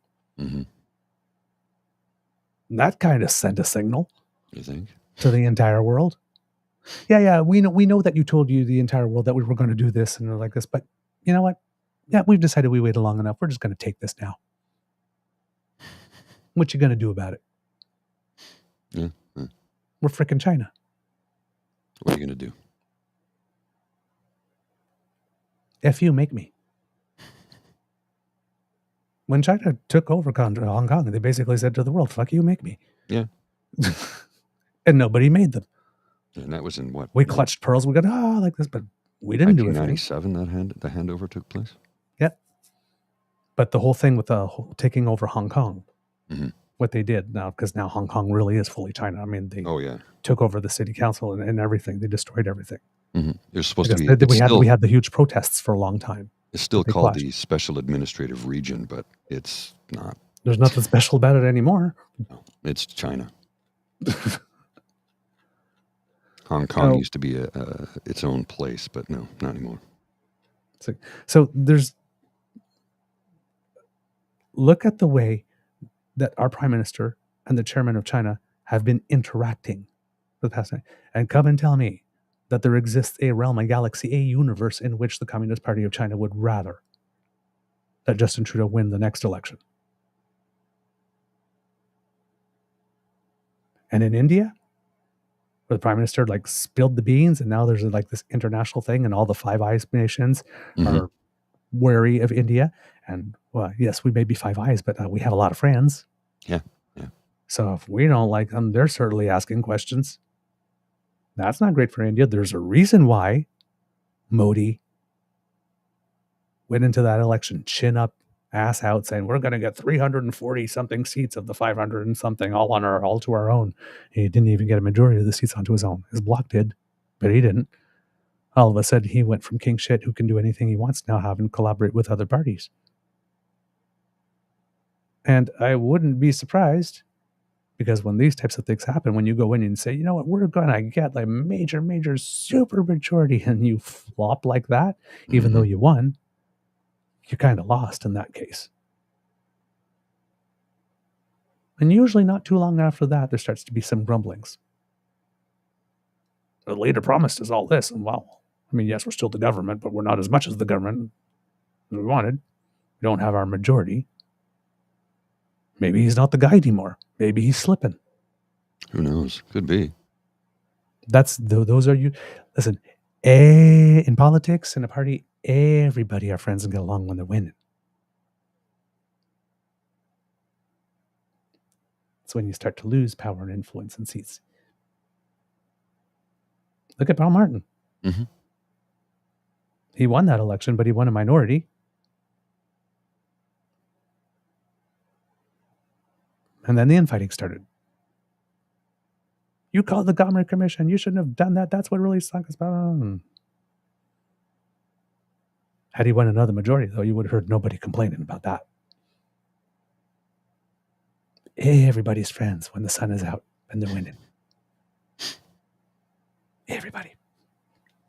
So, Mr. Grizzly,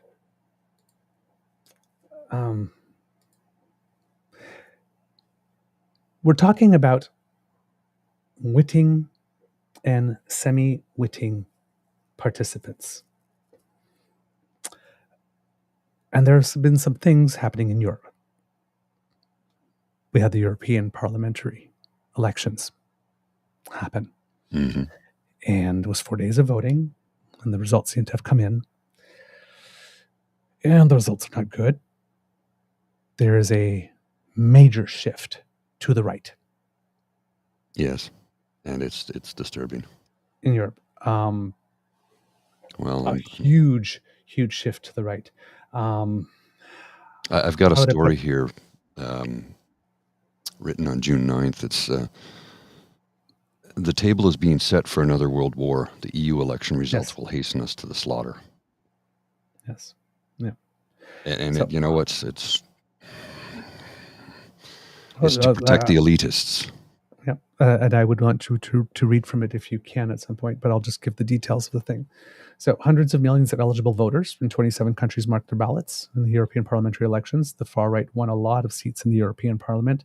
Major blows were delivered to the leaders of Germany and France. Not so much bigger blows to Austria and Spain, but Austria and Spain were also took a step towards the right. In France, the outcome was so bad that it has led to the dissolution of the National Assembly. President Emmanuel Macron has called a snap election in France after the governing party suffered heavy losses to Marine Le Pen's Front National. Not great. Germany's Social Democrats, led by Olaf Scholz, had its worst result ever, overtaken by the center-right, far-right Alternative für Deutschland, AfD party. And if that rings a bell to you, it should, because AfD is the party of Miss Christine Anderson, who was here for the Nazi brunch on tour and had some munch time with 3 conservative MPs. That has never been officially denounced by the party. So the AfD came in second place, second to the Christian Democrats.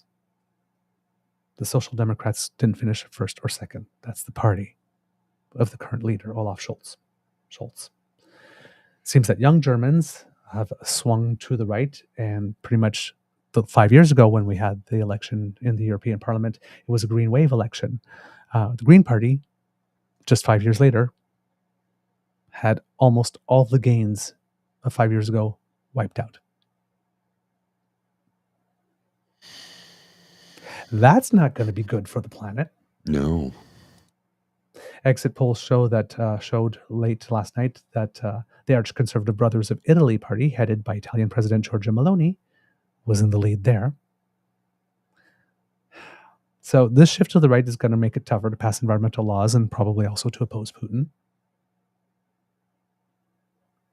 The centrist right coalition is expected to hold majority power. So even though the far right parties have increased, the centrist right still has the majority. So not as far right, but still to the right. And the parliament's going to have to pick a new EU commissioner. The current one is Ursula von der Leyen, who will be a candidate, but she might have to lean on support for the hard right if she intends to win again. Now, in her the post-election speech, she sort of said something that, we're going to stand against the extreme on the left and the extreme on the right, focusing on the center part of the center-right coalition. So maybe she will make some Maybe there will be people on the center left that will be willing to work with a center right coalition in order to prevent a far right group from or far right collective in the European Parliament from having more visibility and power. If I was a center left, I really would. What's the alternative, right? Let's work with the center rights, and yes, okay, we'll get stuff that's a little more to the right than we like, but if we don't work, if the center right starts working with the far right, we get stuff that's even more far right. Then, yeah, let's be a tempering force. Strategically, that would probably be a good decision to make. So we have this situation with the European Parliament. We are shifting to the right globally. Many other countries have done so. And the thing with the AFD is, for a while, they were first, or it looked like they were going to be first, and they've slipped quite a bit over the last little bit, even though they finished second. And there's a reason that they've slipped. I was reading some stuff over the course of the weekend, and then all of a sudden it's like, ooh, dots. Let's connect them. So I wrote a little thread to Sarah Fisher and Pierre Poilievre. Dear Sarah Fisher and Pierre Poilievre. Whoops, sorry, this is not good. There we go, that works better. Dear Sarah Fisher and Pierre Poilievre, when your colleagues dined with Christine Anderson of the Alternative for Deutschland, nobody from your party officially denounced it, repudiated it, and there were zero consequences for the three MPs seemingly devoid of discernment. Nothing appeared on party social media or websites. On the leader's social media or website, there is nothing on the party or the leader's letterhead, as well as no audio or video from the party, the leader, Miss Fisher, the leader's media manager, or any MP, senator, or official. Since then, there has been much more scandal with the AFD, leading to massive protests in Germany against the party, and calls for it to be investigated by authorities or outright banned. And Mr. Grizzly, I'm going to share some images over here.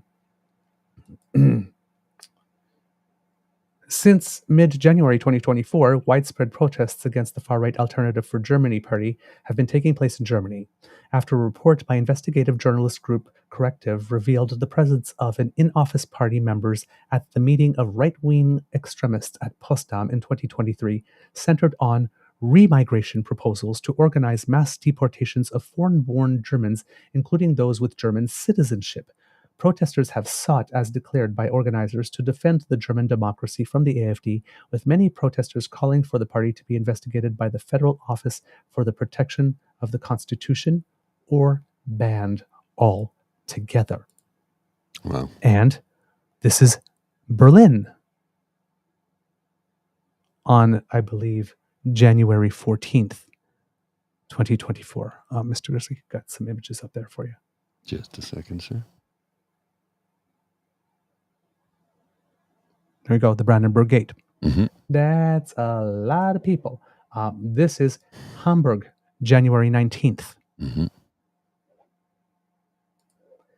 This is People are Stuttgart, speaking, yeah. January 20th. That's a lot of people that are upset. Each of those protests would have been an ideal moment for the party to admit that this meeting here, for people listening at home, it's all the people at Nazi brunch sitting around the table looking at the camera and smiling because they're all having a great time because they got like an actual authentic Nazi from Germany in the room. So I guess their nipples were all hard. It certainly seems like it. Instead of admitting that this party, seeing those protests in January and going, oh my God, this is what's happening to the AFD. It's like, geez, oh, it's like, when we met them, now we're going to repudiate them. But no, you didn't. Instead, you were all stricken with a sudden acute case of convenient mutism, just like you were by the NSICOP report this last week, when all of you just disappeared from the planet for about like 36 hours before you came up with your strategy. In late May, The Alternative for Deutschland was booted out of a coalition by its partners. The far-right collective said, whoa, UAFD, the F for AFD stands for freak. Yeah. Y'all a bunch of freak shows. You can't sit with us. The far-right coalition said you're said, too much. You're too much for us. Yeah. Why were they booted? Well, after their top candidate, Maximilian Krah, made controversial comments about Nazi SS soldiers in the Italian newspaper La Repubblica, Krah stepped down from the AfD's federal executive board with immediate effect. From CNN, a far-right coalition of parties in the European Parliament has expelled Germany's Alternative for Germany party following their leading candidate's comments about Nazi SS soldiers during World War II. Quote, the Bureau of the Identity and Democracy group in the European Parliament has decided today to exclude the German delegation AfD with immediate effect, said the coalition, called the Bureau of the Identity and Democracy Group, or ID Group, in a statement on Thursday. Quote, the ID Group no longer wants to be associated with the incidents involving Maximilian Krah, head of the AfD list for the European elections, it said. Again, another golden opportunity served up on a silver platter to finally publicly denounce Anderson. The AfD expressed regret for making time for her and imposing sanction on the 3 MPs who displayed a horrible lack of judgment. But she did and said nothing. Now, there's a proverb in French that goes, qui ne dit mot consent. Crudely translated, those who say not a word consent. Yeah. Your silence long ago looked like tacit approval of the AfD's objectives. Now it's looking like complicity. In May, a court in Munster ruled that there was reason to believe that, quote, at least a significant part of the AfD aimed to, quote, grant German citizens with a migration background only a legal devalued status. All these protests that we see going on right now, Palestinian protests, whatnot, what's the sort of line that's going out there? Oh, all those students are here, send them back. If there are any people here that have got permanent residency statuses but haven't been Canadian citizens yet, and they're participating in these protests, round them up and send them back. Same language. Yeah. Same language. And tacit approval or complicity to achieve this end is not something any Canadian political party should be providing. But still, radio silence from everyone in the CPC with regard to sharing a meal with extremists. From the newspaper article again. In other words, the court suspects large parts of the AfD of wanting to create a two-tier society where people judged to be, quote, ethnically German would have more rights than people whose families originally came from abroad. Does this rhetoric sound familiar from what we're hearing from the conservative movement in Canada? Mm-hmm. This, according to the German constitution, would be illegal discrimination. Ours too. Yeah, ours too. More disturbing yet, the AfD is now marred by accusations of collaboration with both China and the Kremlin. Wow. Given our foreign interference issues, as noted in the NSICOP report, did your 3 MPs break bread with Anderson to coordinate on helping our adversaries? Was that the point of that brunch? Because you're close to China, because you did the FIPA thing, and we know that you're close to the Kremlin because you tried to sabotage the free trade deal with Ukraine. Yeah. So is the AfD. And you all had brunch with her.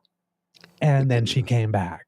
To connect the dots on this is paint by numbers. The picture's being painted right in front of our very eyes.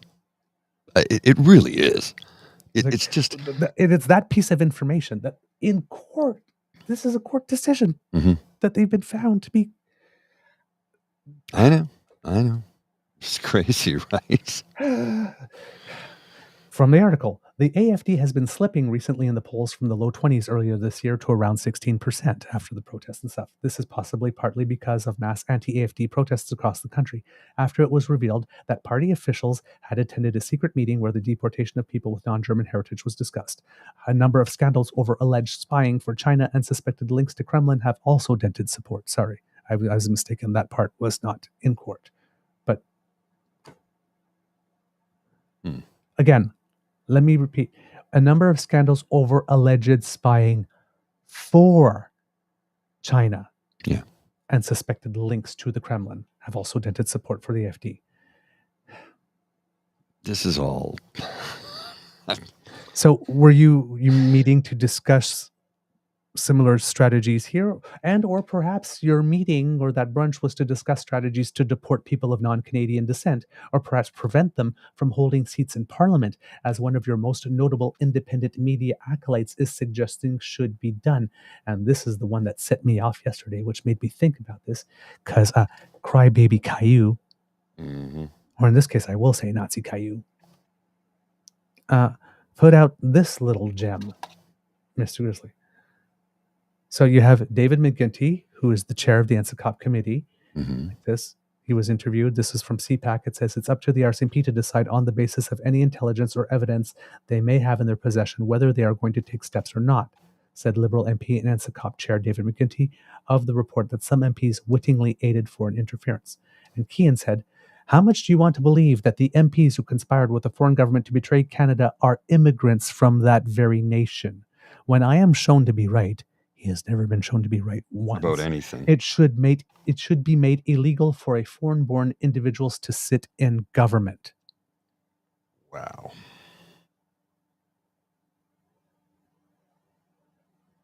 This is a noted Conservative Party of Canada minion. It should be made illegal for our foreign-born individuals to sit in government. What is it that I've just been talking about creating two different tiers of citizenship, which is constitutionally illegal? Look who's calling for it. Yeah, not a big surprise. Like, it really isn't a big surprise. I expect it from him especially, right? You have been silent so far for too long, and you have whistled past every opportunity for Pierre Poilievre to come to a camera and a microphone, unequivocally reject Anderson and the AFD, and sanction Colin Carey, Leslyn Lewis, and Dean Allison, the three who showed up for the brunch.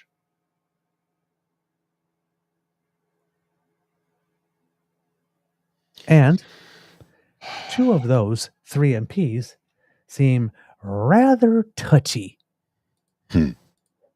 about being asked about it, because, well, let's see what happened to us when we asked inconvenient questions. Yeah.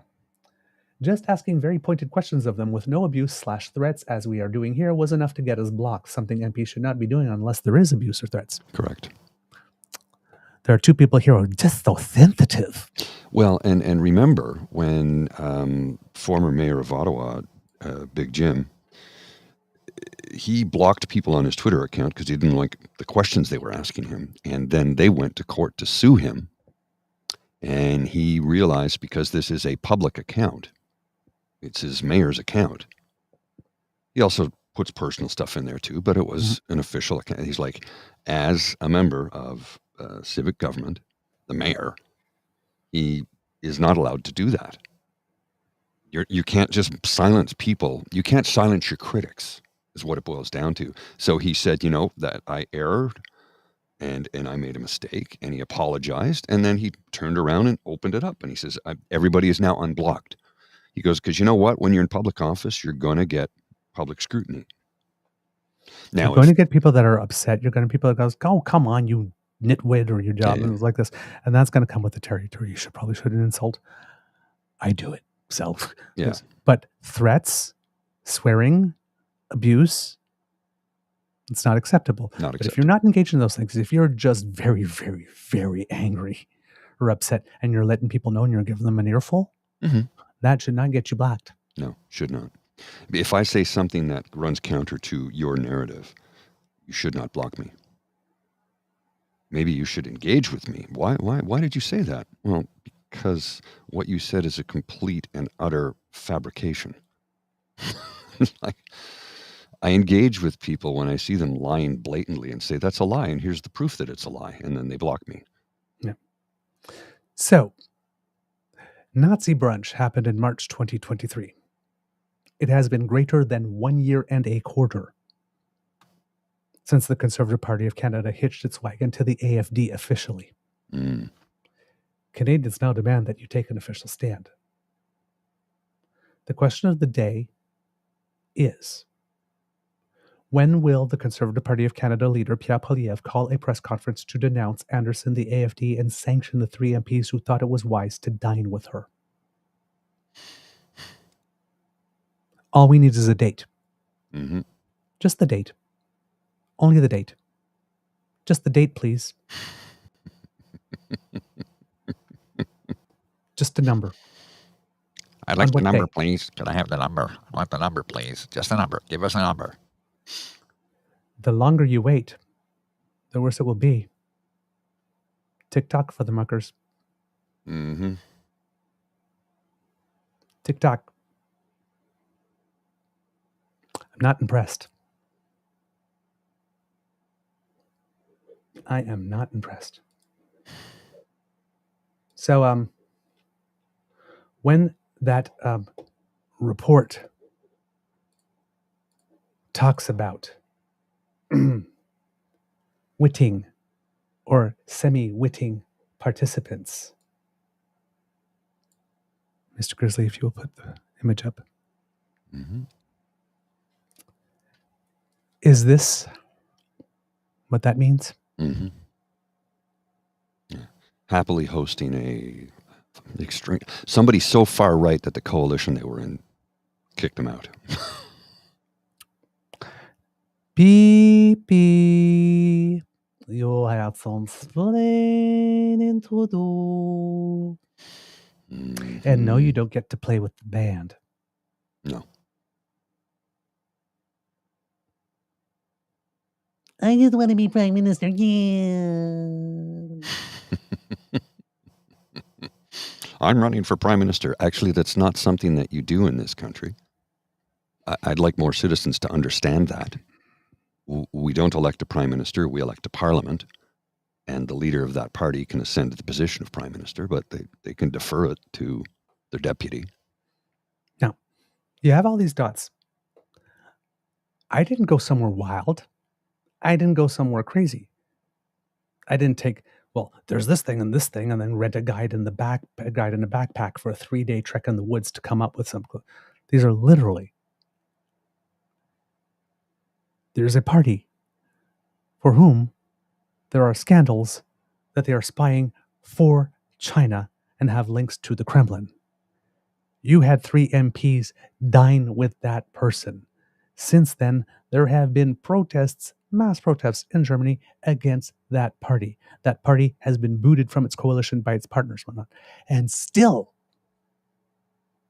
you don't look at all of that and say, hey, maybe it's time to fix that mess. Mm-hmm. All we have in the public domain with regard to that is a statement that allegedly comes from Pierre Poilievre that was delivered to us by Brian Lilly. Allegedly. Brian Lilly could have just written that himself and said, you know what, We have well, no idea. this conservatives are screwing up. I need to save them here. We have I'm no going to claim idea. that this was said. There is nothing on party website, party letterhead, Mm-hmm. He didn't on tweet any anything. party's Nothing. social media, on his personal social media. There's no audio, there's no video Nothing. of anybody from that party saying that they denounced that, but they want you to believe it. Now, if they're going through all that effort to make sure that that nobody that would vote for the Conservative Party of Canada, particularly the far-right PPC faction that they still want to vote for them, if there's nothing in existence anywhere that anybody can find to say that they've denounced her, Mm-hmm.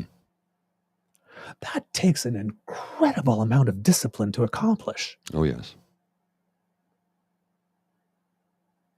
Oh, yes. That doesn't happen by accident, that there just happens to be nothing for people to find.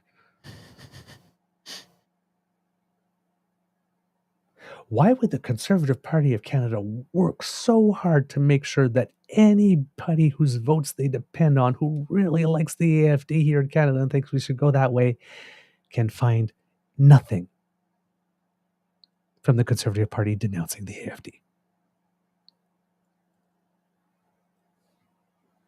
I think we know why. Yeah, I got a pretty There's good, not 70,000 explanations. pretty good suspicion, you know. Like, I don't have to make big leaps. These are things that are in the public domain. These are things that happen. There have been court cases. There have been protests. It's been caught on video. It's on camera. These things have happened.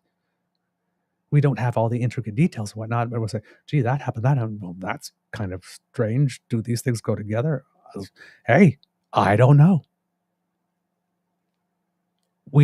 There is not enough information to say that it is impossible that Kiki Anderson just came here out of the goodness of our heart. Of course, remember what brought her here is when the Prime Minister went to address the European Parliament and got this huge standing ovation that the Conservatives just tried to spin. Look, there's nobody there. The Prime Minister came and nobody came to watch. I'm like this because they showed, the part where the members of the European Parliament sit. And if you ever look at question period, well, not question period, but Parliament outside of question period, like this, there's maybe 30 people in there while they're debating and whatnot. People come out and go. It's not full. The Prime Minister was there, but the gallery, the upstairs, was full to the rafters. And he got a thunderous standing ovation. And Kiki Anderson was one of the 2 European parliamentary people who decided to make this big press conference and say that our Prime Minister was sick and gross and disgusting and whatnot. And even though everybody in that parliament, except those 2 people, stood up and gave him a standing ovation, what did the Sun and the National Post run with? And again, that little thing in the report that the media is not talking about while they're talking about all the other stuff, the media is not even telling on itself. So we're in the report too. So you got the Sun and the National Post, all them that were very, very happy to run with, hey, the Prime Minister's a disgusting prick, says the members of the European Parliament. 2 out of 500 and something. But that was the story. And the Prime Minister had cocaine on his plane in India. Same 2 papers. Gee, and one of those papers, I think I'm old enough to remember a very anti-Semitic cartoon that featured Zelensky picking Joe Biden's pocket. And Son Laurie, aka Pork Chop, still works for them, even though he's an anti-Jew hate crusade. Yeah, well, because he's Jewish, so. It's the same papers publishing these types of things. And we know from the report that some of our media has been corrupted. What are the odds that Pork Chop is on? Probably pretty good. So that's what I mean. That's the point where we can't get, right? We can't turn around and say, well, Pork Chop must be on the payroll because we don't know that. There's not enough evidence. And we would never make that claim. Indeed. But there are people. We know from the report that there are some people in the media, and as we've mentioned on this show also before, if you were going to do foreign interference, you wouldn't just pick one party and that's it. You pick all the parties. You try to find the people that are most open to you in all the parties, and in the business world, and in academia, and in the press. The country that had the philosopher that produced the book, The Art of War, an ancient civilization.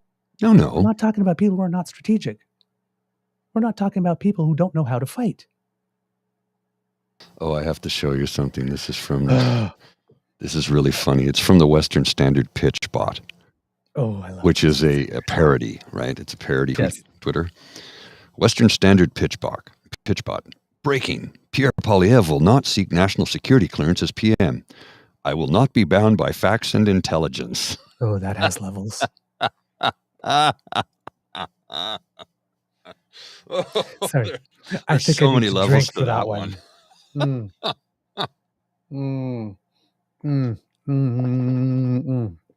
God, That was so tasty. I almost want to gargle with it. I know. Mm. It's a good one. Yum. Oh man. Jeez. I can't. Well, from Max Fawcett, I put a link earlier in the chat. I'll post it again. This is Max Fawcett wrote an article in the National Observer dated June 10th, so yesterday. And it says Pierre Poilievre doesn't want to talk about foreign interference. Pierre Poilievre isn't exactly known for holding his tongue. Right? I've literally trademarked him. Like when I write it, I put TM, the mouth that won't shut up. Yeah. It's like, what was it? Who was it? Mark Miller quipped recently, that guy's never shut his mouth in his life. Right. And yet when it comes to the question of foreign interference in Canadian democracy, one that was raised again in a recent report from NSICOP, he's been uncharacteristically quiet. I wonder why that is. And here's the irony, right? He's being says, if I read it, I can't talk. You're not talking now, buddy. You're not talking now. The report's findings are nothing less than stunning. Members of Parliament semi-wittingly and wittingly cooperating with agents of foreign governments, including providing confidential information to the regimes in India and China. As national security expert Wesley Wark wrote in the Toronto Star, there is no other word for it. This is treason. You might think, given the CPC's previous efforts to push for a public inquiry into foreign interference, that Poilievre would be all over this. Alas, you would be wrong. I'm going to read a little bit more of this. Oh yeah, please read it. Read it. Max Fawcett's good. Just read him. It's good. It's good.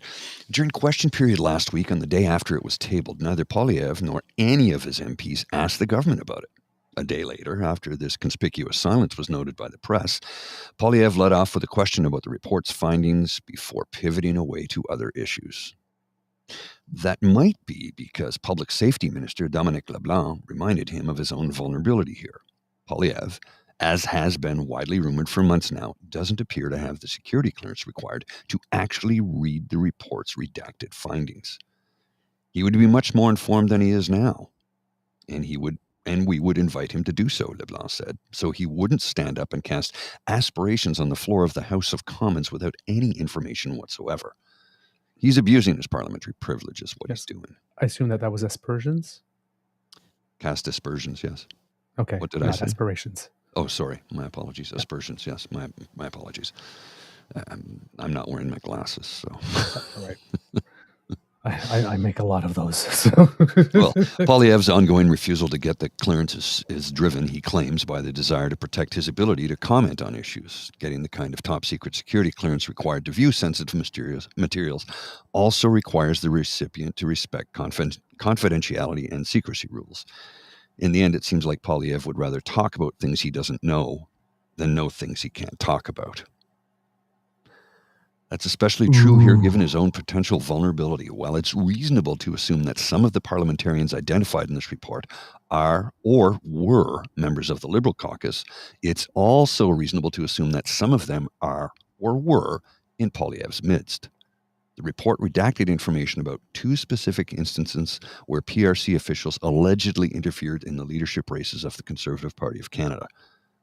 One of those races, of course, elected Pierre Poilievre.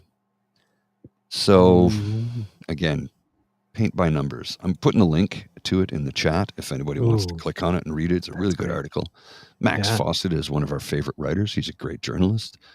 And he's level. Like, you know. Indeed. And on that, there's another thing is I got this from at Swizzlegizzle on Twitter. Who asks a great question, because this is really how we should be reframing things every time a conservative comes up and says, why won't the Prime Minister release the names? It's like, what's the Prime Minister hiding? Well, why are there 2 CPC MPs that were members of NSICOP? Why are the 2 let's try that again. Over my tongue. Why are 2 CPC MPs that were members of the NSICOP hiding the names? Why are they protecting the apparent Liberal Party corruption? Pierre, make your 2, Alex Ruff or Rob Morrison, tell the country who is compromised. Flip it. Mhm. Why are the Liberals protecting us? Well, there are Liberals and Conservatives on it. Why are you protecting the Liberals on the list? No, it's just the Liberals doing it. But you could release the information, and you could stand up in the House and speak your mind and abuse your parliamentary privilege. You know you could do that.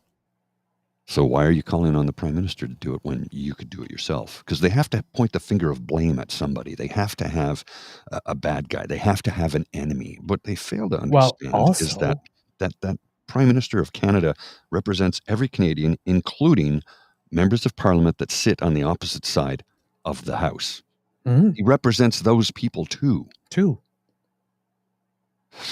Yep. Kid James is right. Jagmeet Singh has an opportunity here. He does. Yes. And here's the one thing. We're very hard on Jagmeet Singh. Mhm. Very hard. We are.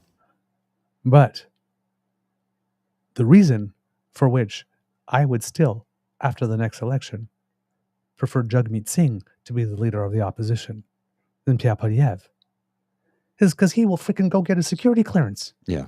Yeah. He already has it. He will do what is needed to be done to protect the nation. Mhm. As weak and as ineffective as he is, at least he knows enough to do the goddamn right thing when it comes to treason. Yeah. Which you think would be a really low bar to meet. But hey, as usual with the Conservatives, there's no bar so low that you can't limbo slither under. Unbelievable. There are 11 people, 12 if you include the Prime Minister, who could stand up at any time in the House of Commons if they really want the names released to release them. And we know, even though we don't know all the details of the report, we know enough from the news that's out there to know that there is more than one party. Likely, the two biggest ones. I would believe that there is a possibility that there is no one from the NDP who was a beneficiary. Mhm. Because they're so low in the polls or not, but definitely be targets. I don't know. But maybe there is as well. Because still, if I was China, or if I was Russia or India, I would be looking, particularly if I was India, because I'm pretty sure that the government of India is not too fond of Mr. Singh either. Well, no. Just saying. No, they wouldn't care for him at all because he's sick, right? Right? And I wouldn't be surprised if there have been news articles and treatments of Jagmeet Singh that were probably influenced that way as well. They're agnostic. They don't care what party you're from. If you speak up against them, you get it. Mhm. And if you seem to be open to wanting to help them, they'll help you. They're agnostic as to party. I just... Mm. All right. A couple other little notes here that we have for you. On Chrystia Freeland's capital gain announcement, we have Tyler Meredith, who used to be the past head of fiscal and economic policy for the Prime Minister and the Minister of Finances, Mr. Finance, including Freeland and Morneau, up until 2022. Says, listening to Chrystia Freeland's announcement on capital gains, she rightly reminds us all that Diefenbaker and Mulroney first introduced increases to the capital gains that eventually took us to a 75% inclusion rate. The new 66% inclusion rate will still be below that. Yes, that great communist, Brian Mulroney, increased capital gains inclusions to 75%. That guy recently that we just spent a whole few weeks loving. Mm-hmm. Yeah. He would be crucified today by his own party. This unbelievable. Also, friend of the pod, these are going to just be little random snippets here. Okay. Laura Babcock has something really good going on. Oh, darn. I wish I had the clip. Do you have that Marit Stiles clip? Which one? She's calling Doug Ford corrupt. I'll see if I can find it. Oh, darn.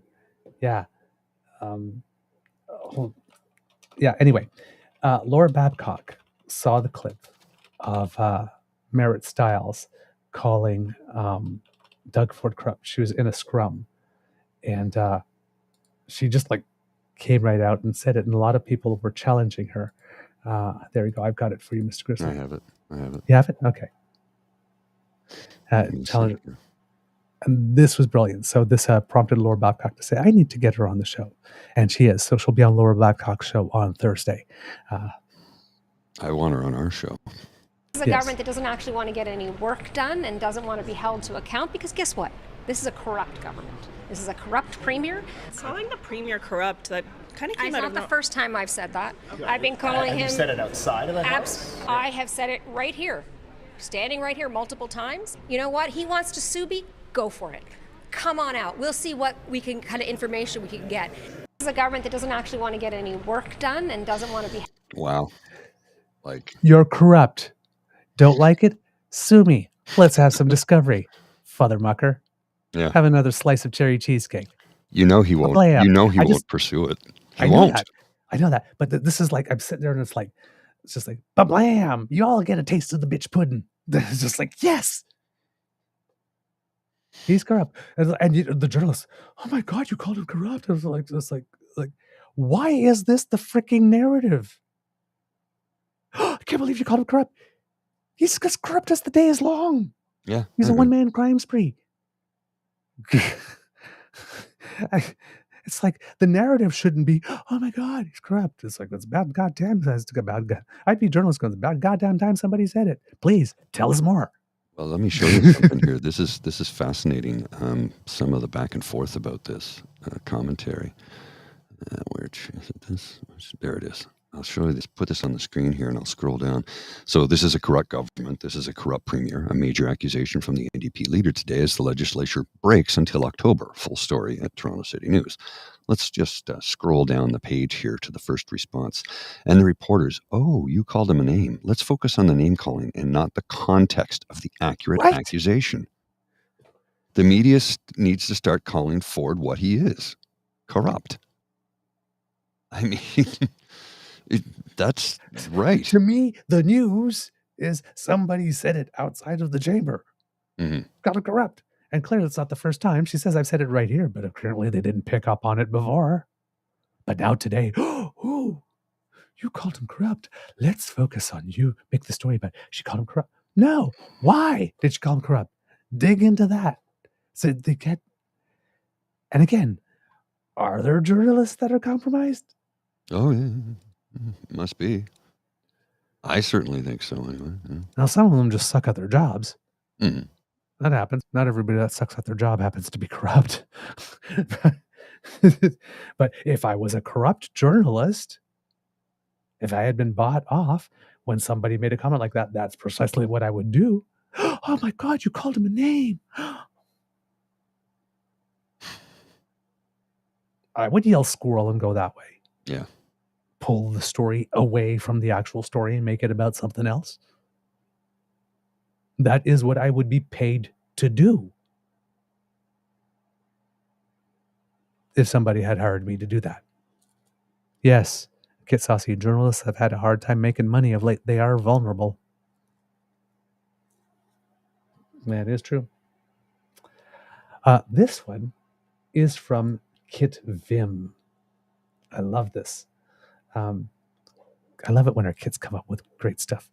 Pierre Poilievre is still going along with his blah, blah, blah rent thing, which we already debunked because we actually went to look at data and looked at the average rent prices in Toronto for a bachelor and a 1-bedroom, 2-bedroom, and a 3-bedroom in 2015 and in 2024 and, well, 2023, because we didn't have data for 2024 at the time, I guess. And we even went back to when Stephen Harper became prime minister. So he's back out there, and he goes, when I was a housing minister in 2015, Canadians could afford rent after 9 years of Trudeau. Lie, we're not at 9 yet. Rent has doubled They're not worth the cost of rent. And he says that the one-bedroom rent in 2015 was $973, and one-bedroom rent in 2024 was $1,902. Now, I am sure that there were probably some parts where, like if you're in Toronto, like somebody responded to me, well, I know somebody that was paying $1,200 for a bachelor in Toronto. Like, well, yeah, probably right smack downtown. I guess, but it's the average rent. And we already debunked that, right? He says it's what was it, the amount that he said it was? $950? Sorry, I need to go back. Is that what it was? 973. Well, according to our research, the average one bedroom in Toronto at that time was 1,103. Not 973. Interesting that. And according to our research, actually, if we go back to 2006, the average rent for one bedroom was $995. He says it was $973. So he keeps lowering the price of what it was to make the distance between the current price larger, so it makes it look that it's doubled. Well, we already said between October 2006 and October 2023, in 17 years, average rent went up 84%. It hasn't even doubled yet since Harper became prime minister. But Pierre wants you to believe it happened all in the last 8 years. Right. Kit Vim just slid in with, he's showing his lack of economics knowledge again. Jeff, when you're making a comparison like this, the values must be expressed in real dollars adjusted for time, not nominal dollars. Where did you get these figures? Yeah. Constant dollars, right? So it adjusts for inflations to let you know. Yes. Now, the numbers I presented are not adjusted for, I assume are not adjusted for inflation. Probably not. From these services, because they just tell us what it was at that time. But for these purposes, it's good, because if I'm using the numbers in the same way that PP is using them, even though he's not using the numbers correctly, he's lying to us in two ways. He's lying to us in two ways. He's lowering the number back in the day to make the spread look larger, so it makes it look that rents have gone up more. And he's not adjusting the numbers in the past for inflation.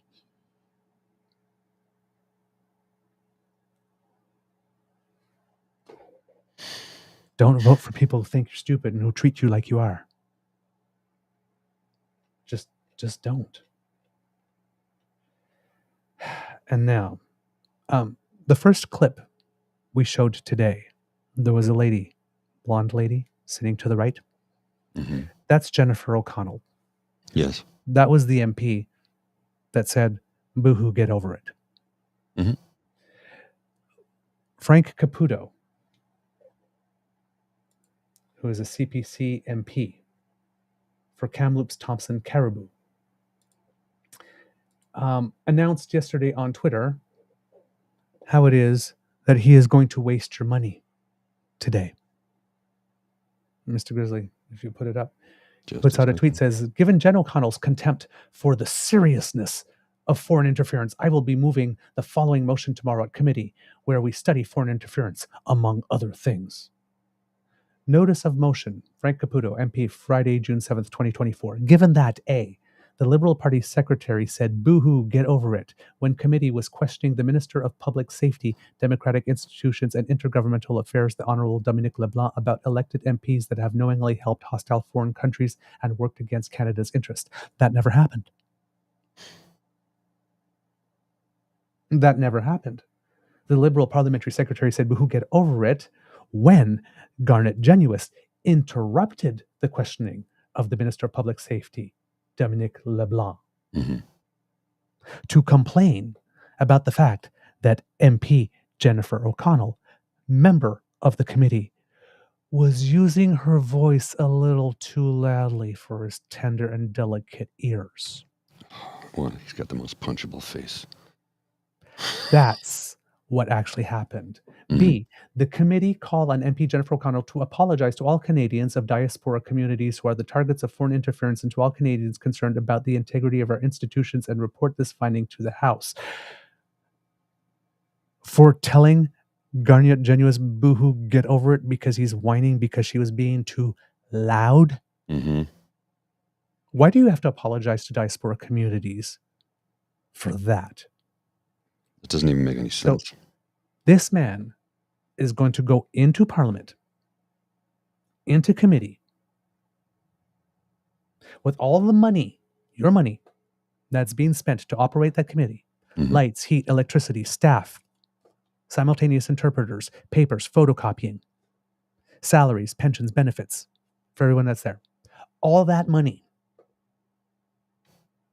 your dime, your time, because we could be investigating foreign interference, right? Actual foreign interference. He is going to go in there with this motion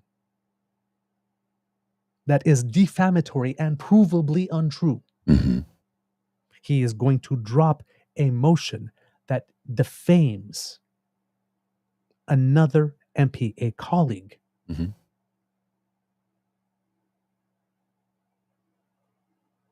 That's what he's going to do today with your money. That's what he's going to do today with your time that should be dedicated to actually discussing foreign interference. He's going to go in there and say, she was not, she hurt my fees, and this is how she did it, and actually lie about how she did it. He is going to abuse of public funds for strictly partisan purposes. Nothing more. That's all it is. None of that is for your benefit. None of that's going to make your life better, put food on your plate, protect your nation, cure cancer, find you a job. None of that. It's a purely partisan thing.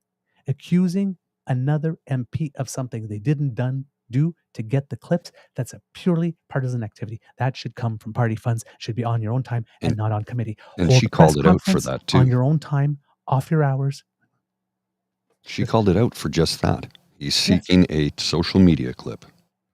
So instead of going there and working on foreign interference, the MGTOW party is going to have Daddy Frank go to committee and scold little girl for being a bad girl, using her voice too loud, and put the little lady in her place by lying about her. That's their plan for the day. The leader won't get security clearance, and the member on the Foreign Interference Committee is actually not going to discuss foreign interference. They're going to find a way to smear a woman. They're going to go full MGTOW on her. I got two quick things for you. I just ran the numbers on. You said rent in 2006 was $9.95. Was the average? I'd have to go back and look, but yeah, something like that. I just ran it through the Bank of Canada inflation calculator. Oh yes. And $9.95 in 2006 would cost $1,463.34 in 2024. So, and what is the current average rent price right now? According to PP, take it with a grain of salt. Sorry. I have to when it comes to him. Where did it go? I don't know. But yeah, you're looking at a $500 increase, basically. Almost $500 increase. Just due to inflationary increases. And then, of course, we know that landlords will get what they can for a property. I understand that. Sure, it's capitalism. Yeah, I get it. He said $973 in 2015, and he's saying it's $1,902 now. 973 in 2015? Yeah. 2015, huh? That would be 1238, according to this. Yeah. It's a 27% increase. 27. Wow, it's amazing how 27% in real dollars becomes doubled. Mm-hmm. Well, now that's just so. No, let's look at it this way: 973 in 2024 is valued at 1238.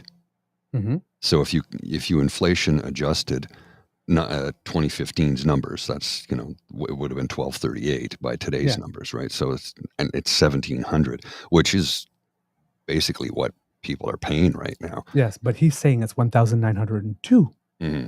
Oh. Not 1,700. So again, lowering one side, raising the other to make the spread. And that's for what, a one bedroom? One bedroom. It's just, like I said, the guy just lies. Checking with CTV Ottawa from February 2024. A new report from rentals.ca and Urban Nation shows an average cost to rent a purpose-built apartment or condo in Ottawa is $2,219 a month in January, down from $2,228 in December and $2,238 in November. According to the report, the average cost to rent a one-bedroom apartment in Ottawa was $2,045 when was this written? This was written in February, so that would have been in January. Down from $2,069 in December. So that's average in Ottawa. The average cost for a one-bedroom apartment in Kingston is $1,878. Mm-hmm. The renters in Gatineau are paying an average of $1,795 for a purpose-built apartment or condo, and a one-bedroom he's probably costing... He's giving a national average that includes Toronto and Vancouver there. A one-bedroom costing an average of $1,710. So yeah, he's including all. And I mean, if you live in a smaller town, your rent's going to be a lot less. Simple as that, right? Yeah. So he's presenting an average. But again, none of that graphic says, there's no little star that says average rent for Canada or average rent for Toronto like this. When we present our numbers, we say the average rent in Toronto was, we tell you where and when and what year, so that you have all the information. He's not doing that. He's not doing that. And there's a reason. The next thing I have is another CPC MP, Larry Brock, who is the MP for Brantford Brant. He's been very active lately, and I want to show you another little trick that the Conservatives are doing here. So if you'll put it up there. He's got this graphic that says golden years after 9 years of Trudeau, and like these fake newspaper articles. Housing crisis is forcing more seniors into shelters, doctors say. High cost of living punishing seniors to riskier investments. We're being ignored. Okay, he put a lot of money into these graphics. Clearly. It goes, homelessness is growing among the 50-plus population, many experiencing it for the first time. Our seniors are worse off under this NDP Liberal coalition. Trudeau must go. Mm-hmm. What's missing from this? Ow. Oh, what'd you do? Bump my ear in the microphone. Jeez. What does anybody notice? No? Okay, I'll tell you what's missing. Here we go. In this thing, this whole tweet, notice how Larry complains about the situation. Mm-hmm.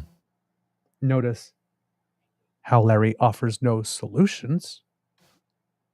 Of course not. Trudeau must go. Notice he doesn't promise he'll make it better. Homelessness is growing. Our seniors are worse off. Trudeau must go. He's not actually saying he'll make it better. He's not actually saying he'll fix it. He's only pointing fingers. It's terrible. They did it. He's got to go.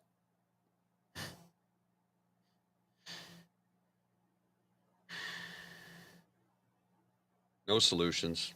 Just not even slogans. Not even a promise that he'll fix it. Look at everything. Everything is terrible. You got to vote him out. Okay, and what are you going to do to make it better? And they never have anything. No, just put me in charge and I'll make things better. Okay, how are you going to do that? But he didn't even say that. No, he didn't even say that. He didn't even commit to wanting to lift a finger to make it better. He says, "Oh, bad, his fault." That's it. Kick him out. People that keep on pointing out to you what's going wrong and whose fault it is, but not for promising that they'll fix it and not telling you how or when. Yeah. They're not going to fix it. They're not going to fix it. And the other sort of bombshell that's happened a couple of days ago, but we didn't talk about it very much. But billionaire Frank Stronach, father of Belinda Stronach, 91 years old, been arrested. 91 years old. Founder of Magna International, the big international giant auto parts company. That's, if we're talking about companies, when we talk about we need big companies on the world stage that make Canada proud, that was one of them that we'd always point to as a success story. He's been arrested and by Peel Regional Police and charged with several offenses, including rape, sexual assault, and forcible confinement. The alleged offenses span from the 1980s until last year. Wow. There is more than one victim connected to the charges, but an exact number was not given. Stronach's lawyer says that his client categorically denies the allegations and looks forward to responding to them. He's due in court next month. Now, there are some things going on with regard to his connection to the Conservative Party of Canada. In January, I believe it was, there was a big fundraiser that took place for the Conservative Party of Canada. And even though Pierre Poilievre keeps on telling us that he's not in for lobbyists and he's not in the bag for big business, well, people like Frank Stronach were there. Yeah, it was a Poilievre and Stronach fundraiser. I have it right here. Yeah. Is it? And then there's And then there was another thing that is going around about 26. There was a 26. Doug Ford made a $23 to $26 million announcement supporting for something for Magna, and a lot of people are pointing that out now. But it's going around the web as if this is something that might have just happened. That's something that happened in February of 2023. So it isn't like recent. 2 days before Frank Stronach got arrested, or one day after Frank Stronach got arrested, that Doug Ford handed $23.6 million to Frank Stronach's money. It's a while ago. It's a while. So ago. let's not. February. Let's not. That's. But the thing resurfaced, and then people go, I like this, but okay, fine. But I just looked at, I went on the web and said, $26 million, Doug Ford, Magna, and then I looked, it's like, February last year. Yeah. But on the upside, and this is going to be very obscure, but last year when we were doing our end of season sort of retrospective, and we were talking about people on social media that were influencers like this that we liked, and I was saying there was that guy from Ontario who sort of like works in the wild, like this, and comes on like this, and he was a very good looking man. Oh yeah. And I couldn't remember his name. Through that, I finally found who he was. So James Aroff, and I believe that on his Twitter, if you want to follow him, Wild Ontario something, I think it is Wild Ontario News, James Aroffs. So the shout out comes about 6 months late when we finally figured out who you are. But yes, James Aroffs. Definitely worth a follow. Although his Twitter hasn't been that active as of late. He seems to have moved more to TikTok over there. But just if you happen to see that thing going on, it's like, Doug Ford just gave $26 billion. It wasn't just, it was last year. But still, right? The company you keep. So Well, and up to that point in time, we all thought Frank was a good guy.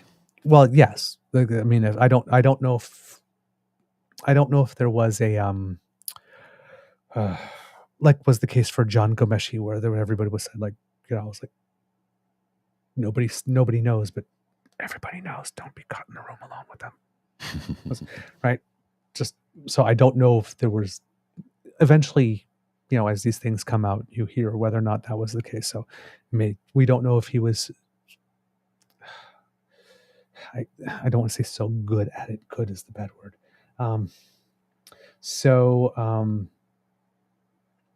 Don't know if he had his act down, Right. to the point where nobody would suspect that anything was going on, or whether or not he was somewhat sloppy and it was the world's worst kept secret. There's not enough detail going on about that. But as far as I knew, he was a good guy. Oh yeah, we all. I had never heard rumors or stories or complaints like up until it's just when it happened, it was like, whoa, okay, didn't expect that, but there you go. So we're going to be. I don't know if there's going to be some efforts at distancing that we are going to see. Oh, read an employee tweet yesterday. It was the case. It says Carol, according to an employee's tweet. So again, grain of salt. This is not corroborated or whatnot, but apparently people knew that he was handsy. Many NDA lawsuits paid out stuff. So again, I don't. This is what's. I have no reason to doubt Carol. By the way, just saying. But it's not something I've seen myself, and I personally can't vouch or verify that is the case. But I am sure that if that is the case, as the days go on, there are going to be interviews and stories and people will want to come on and speak out and talk, and we will find out. We will find out. Because, yeah, I know owns a giant corporation. What are the odds? He was a great guy through and through. Probably. If you own a corporation that's that big, chances are you've done one or two things along the way. Yeah. I mean, yeah. That if not illegal or moral, might be slightly fattening. Let's put it that way. But yeah, everyone's a great guy to someone too, indeed. But yeah, that's going to work its way through its system as well. In Calgary, of course, you've heard the whole break of the water main. Mm-hmm. That happened. She's getting the mayor of Calgary, Jyoti Gondek, is being crucified by everyone except for Naheed Nenshi, who's like, thank you for doing the right thing. Well, I've got something here from Naheed. Okay. Is it Naheed or Naheed? I can't remember. I thought it was Nahed. Yeah. And I'm trying to remember, but like when I saw the debate, everybody was calling Naheed. I'll just call him Mr. Nenshi then. Mr. Nenshi. So But Mr. Nenshi. I believe that like when I watched a clip of him saying his announcement, I think he said Nahed. But I'd have to go back. I think so too. So this is from May 8th, but it just came across my feed now. He says, remember, and I can't remember if we discussed this or not, but remember when there was a shortage of children's pain medication and Danielle Smith's government spent $80 million to import the medication from Turkey? Mm-hmm. We've now learned the UCP were warned the supply they ordered would arrive after the regular supply would come and after the crisis had largely passed. Like, and she did it anyway. She did it anyway. So action for action's sake. She wanted no amount of money was too much to spend to create the illusion of action. Yeah. Yeah. Just brutal. Oh my God. Brutal. So on the thing, however, when it comes to the Calgary water main, I know people sit down for this one. Jen Gerson. Mm-hmm. Another one that I'm hard on, but another one who has the broken clock thing. Like some days she's just so off, and other days she's freaking brilliant. Well, here's a moment of brilliance. Jen Gerson. Okay, I'm going to put on my comms hat for half a minute here because the way this water crisis in Calgary is being communicated is really bad, and I'm going to try to help. And before people say like, oh my God, she's attacking, the mayor of Calgary, Jyoti Gondek, admits that the city has not done a good enough job when talking about the water crisis. Our communications need to be clear and they need to be plain language. We need to provide people with real examples of how to conserve water. We need graphics and we need visuals to demonstrate what the situation actually looks like. In a nutshell, we need to do a lot better for Calgarians. That is Jyoti Gondek who said it. And she probably said it after this thread came across her monitor. 2. Firstly, please explain clearly why the breaking of the water main is affecting the entire city's potable water supply. Use clear and simple maps. We need maps. We need visuals. Next, don't use figures like reduce water use by 25%. No one knows what that means. Offer clear behavioral restrictions, i.e. no bathing, no watering plants, etc., etc. Be ruthlessly consistent in communicating those restrictions. Yes. 4.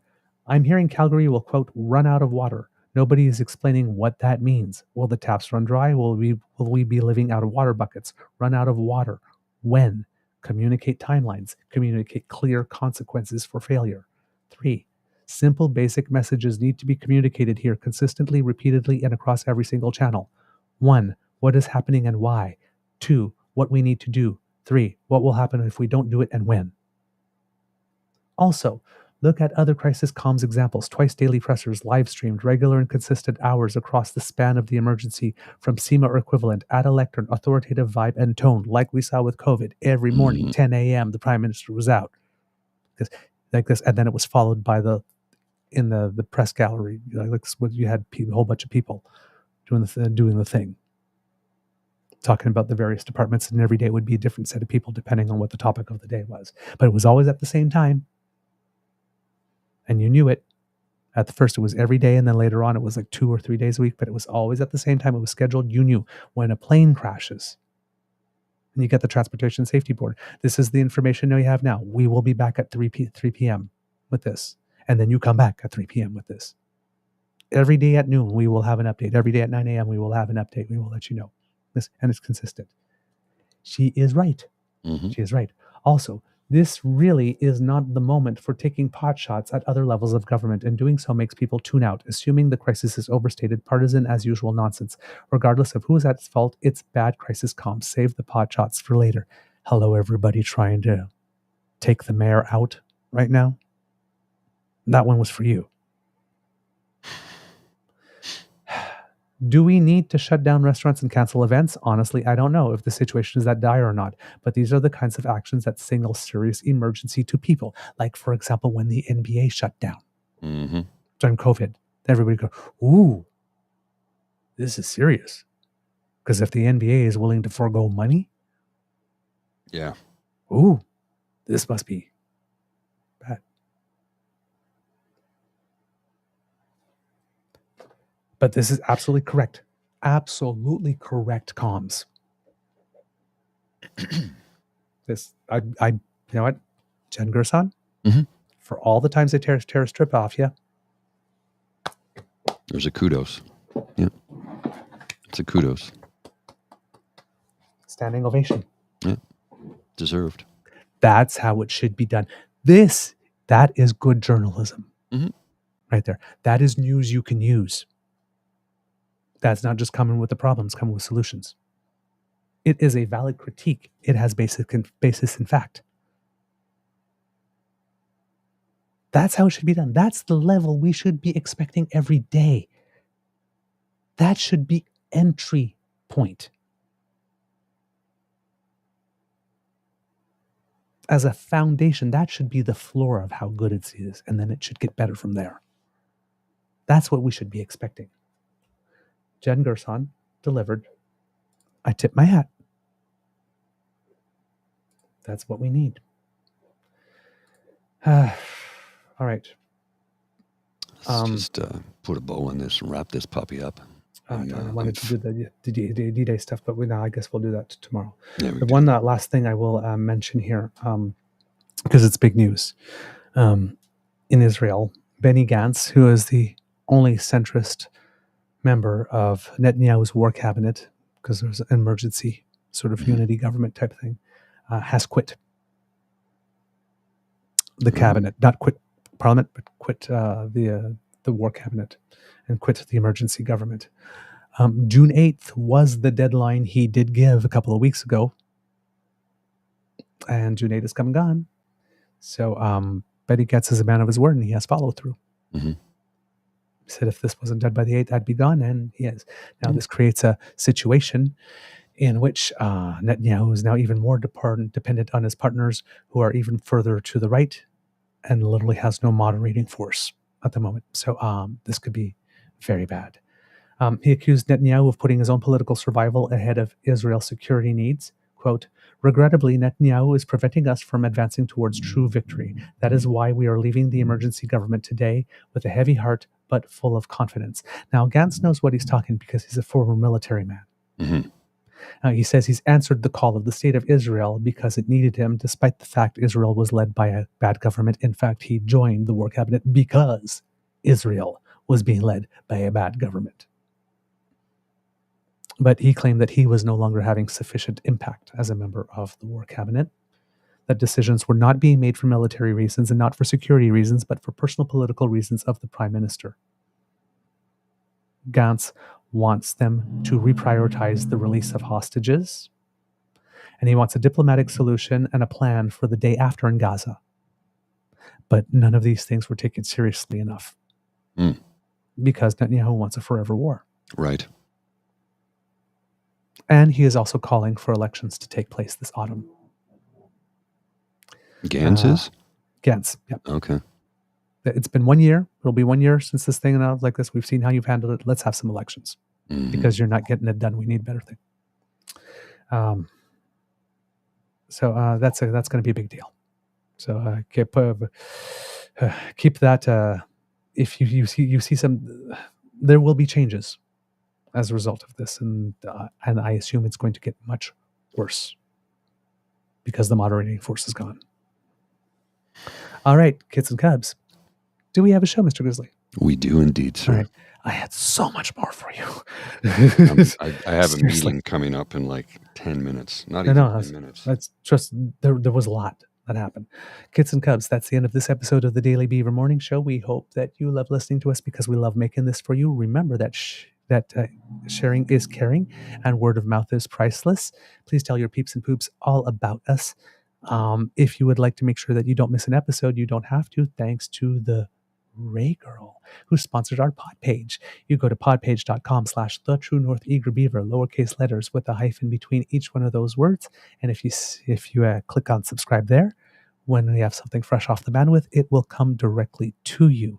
If you would like to support us in other ways, make like Elaine and choose to have a beyond awesome day, everyone. And remember to smash the button before you leave, and you can smash the button on our True North Eager Beaver Media Incorporated page. That's growing like gangbusters. Mm-hmm. Please, please, please, please. We really appreciate it. There you go. That's the QR code if you're watching to go to our pod page. But do click our buttons, like, share, subscribe, smash, go, set, and smash even. Hey, it makes us happy. And if you'd like to support us in other ways, then you can leave a tip and contribute by contributing to the Emergency Hydration Fund here at the Beaver Lodge by going to our coffee page. That's the QR code by Mr. Grizzly's head right there. And if you're listening, well, I don't have to say www. Coffee. ko-fi.com/eagerbeaver. You know the www stuff. If you don't by now, it's have you been asleep for the last 30 years? Did you know something, sir? 70 subscribers. Actually, it was 1469 just before we went live, and now we're at 1489. So we've picked up 20 more subscribers since we started today's show. Thank you, everyone. Yeah, thank you. It's almost like an extra little bonus. It's sort of like, it's almost like performing live in there right now. Thanks. So donation at our tip jar because you would like to encourage us to do more. We would really, really appreciate that. And that QR code right now will bring you by Mr. Grizzly's head. If you scan it right now, we'll bring you to our YouTube page where you can smash our buttons there. Because you might be watching this on Twitter or Facebook or exactly the Crier Media YouTube page, or we're trying to get as many people to join our page as possible. Our YouTube channel. Thank you very much. Yes, that helps us a lot. It does. It really does. Yes, indeed. Let's see what else. Because democracy is something that you do right. The Minister of Veterans Affairs, Jeanette Petitpas-Taylor, and ask her to do better for our veterans. Do write to your MPs and ask for that as well. If you are in Alberta, participate in the NDP leadership race. And if you are in Saskatchewan, New Brunswick, or British Columbia, please get involved with regards to provincial elections. I don't know if they're looking for people yet to man polling stations, but that's always a wonderful thing that you can do. Or, for example, if you have a candidate, some door knocking, envelope stopping, call bank, phone banks, all that kind of stuff. Very, very, very, very helpful. Get involved in the democratic process, right? It's not a spectator sport. Democracy is something that you do. From the Beaver Lodge, this is your eager beaver saying it could be a tough world out there, so please be kind to and gentle with yourself. Mr. Grizzly, do you have some words of wisdom, please? Yes. Please help spread the word about the mental health walk. June 15th, this Saturday, June 15th, in Canada's capital, right here in beautiful downtown Ottawa. We will be walking, taking a 5K walk around the Centertown area, the place that was occupied by the convoy back in January and February of 2022. We're going to walk through the same route, and starting at the Museum of Nature. Yep. And then we will do our 5K walk, finishing at the Lieutenant's Pump, where we will do a live pubcast. So if you can spread the word about the mental health walk, it's coming up this Saturday, June 15th, the day before Father's Day. So there's a double reminder. Mental health for the men in your life on Saturday, the day before Father's Day. Mm-hmm. Now, if you're in Ottawa, please meet us at the Canadian Museum of Nature. It'll at the be corner at the of Argyle and Metcalfe. Yeah, it'll be at the east parking lot. Right, around noon. Mm-hmm. I don't know. We'll probably start walking, I guess, maybe around 12:15 or something. Something like that, yeah. So muster around noon. Senator Patrick Brazo will be there. I believe that his lovely wife will be there with him. So we will walk. If you're in Ottawa, join us. Now, if you're not available at that time, that's okay. That's fine. Just take a walk at any point during the day, right? If you're not in Ottawa, take a walk where you are. I guess if you're a man, call one of your brothers. Mm-hmm. I guess do check in like this. And you know what? It's not only for men, right? It's for all genders. Yes. Women, people who are genderqueer, gender diverse, non-binary. Walk for the men in your lives. Call them up. Take them for a walk. We're trying to encourage men to talk to each other, but we're just trying to encourage men to talk. Yes. That's the number one part, like this, and hopefully normalize it within their brothers. So please do that. I saw Kit ask about T-shirts. Yes, we do. I'm going to be wearing them all week during the show. Trust me, I will take them off the show, so I'm not going to be wearing the same T-shirt all week long, all the time. Just so you know, you have to say these things. Just for the show. Just for the show. Just for the show. But if you would like one, yes, you can have one. It's $35, taxes and shipping included. All you do is send your mailing address to truenortheagerbeaver@gmail.com. That's where you can also send comments if you would like to communicate with us or tips for stories. But in this case, send your mailing address, your shirt size. We can go up to 2XL, I believe. So, and your address, and we will get it to you. We're printing them on demand and getting them to you. We might, if we get things out tomorrow morning or Wednesday morning, some of them might get to you in time for Saturday. But if not, you will still have it. We will get it to you. Thank you very much, and we appreciate your support. Those who have bought some already, thank you. Thank you. It means a lot to us. Let's see what else. And this week, hopefully, we're still setting up times, but we will have interviews with our main beneficiary, and we will have some interviews, hopefully, with somebody from Spoke to a Bloke in Australia. And hopefully we will have an interview with somebody from the Addicts in the Dark podcast as well. So we'll, if we can arrange times for that, we're going to have a very strong focus this week on mental health and guests that will speak of it as well. All right. So please, if you can participate, like I said, on the day, go take a walk with a friend, take some pictures like this, post it with the hashtag mental health walk, right? So that we can find it. There is a dedicated Facebook page now for the event as well. So if you look it up, the First National, like this, you can also post your stuff there. All right. But we're trying to create some spaces that are event specific so that everybody knows where to go to. But if you're anywhere on social media and you use the hashtag mental health walk, we will find it. Okay. All right. From the Beaver Lodge, this is your eager beaver saying it could be a tough world out there. So please be kind to and gentle with yourself. Mr. Grizzly, I think it's time to cue that cock. You are listening to a True North Eager Beaver Media Incorporated podcast. The True North Eager Beaver podcasts are proudly brought to you by our founding sponsors, the Misfit Mysteries from Corvid Moon Publishing, your source for science fiction, fantasy, and cozy mysteries featuring a broad diversity of characters. CanadianTarot.com, their uniquely Canadian online eclectic tarot community, and the Peppermaster, hot pepper sauces made from farm-fresh ingredients to thrill your taste buds and expand your mind. We are grateful to the Crier Media Network for its support, Pete Jarvis for our artwork, and Paul Joseph Something for our opening and closing sequence music.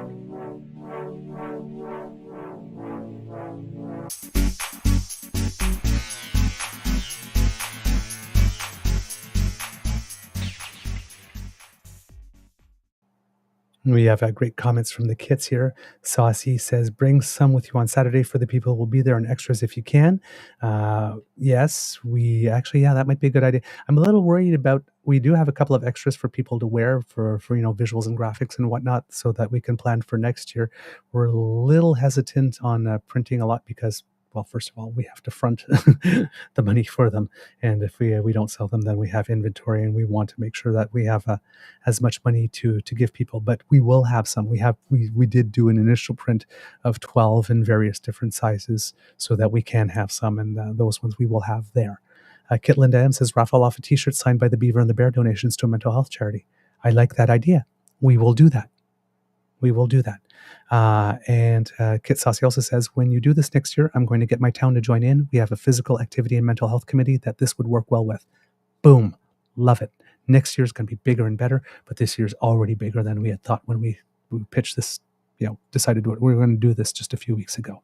So, hey, thank you very much, everyone. We appreciate all of your help and support, and we hope that you have a most wonderful day. We'll see you tomorrow. Take care. No, a beaverific day. A beaverific day, yeah. All right. See you later. Bye. You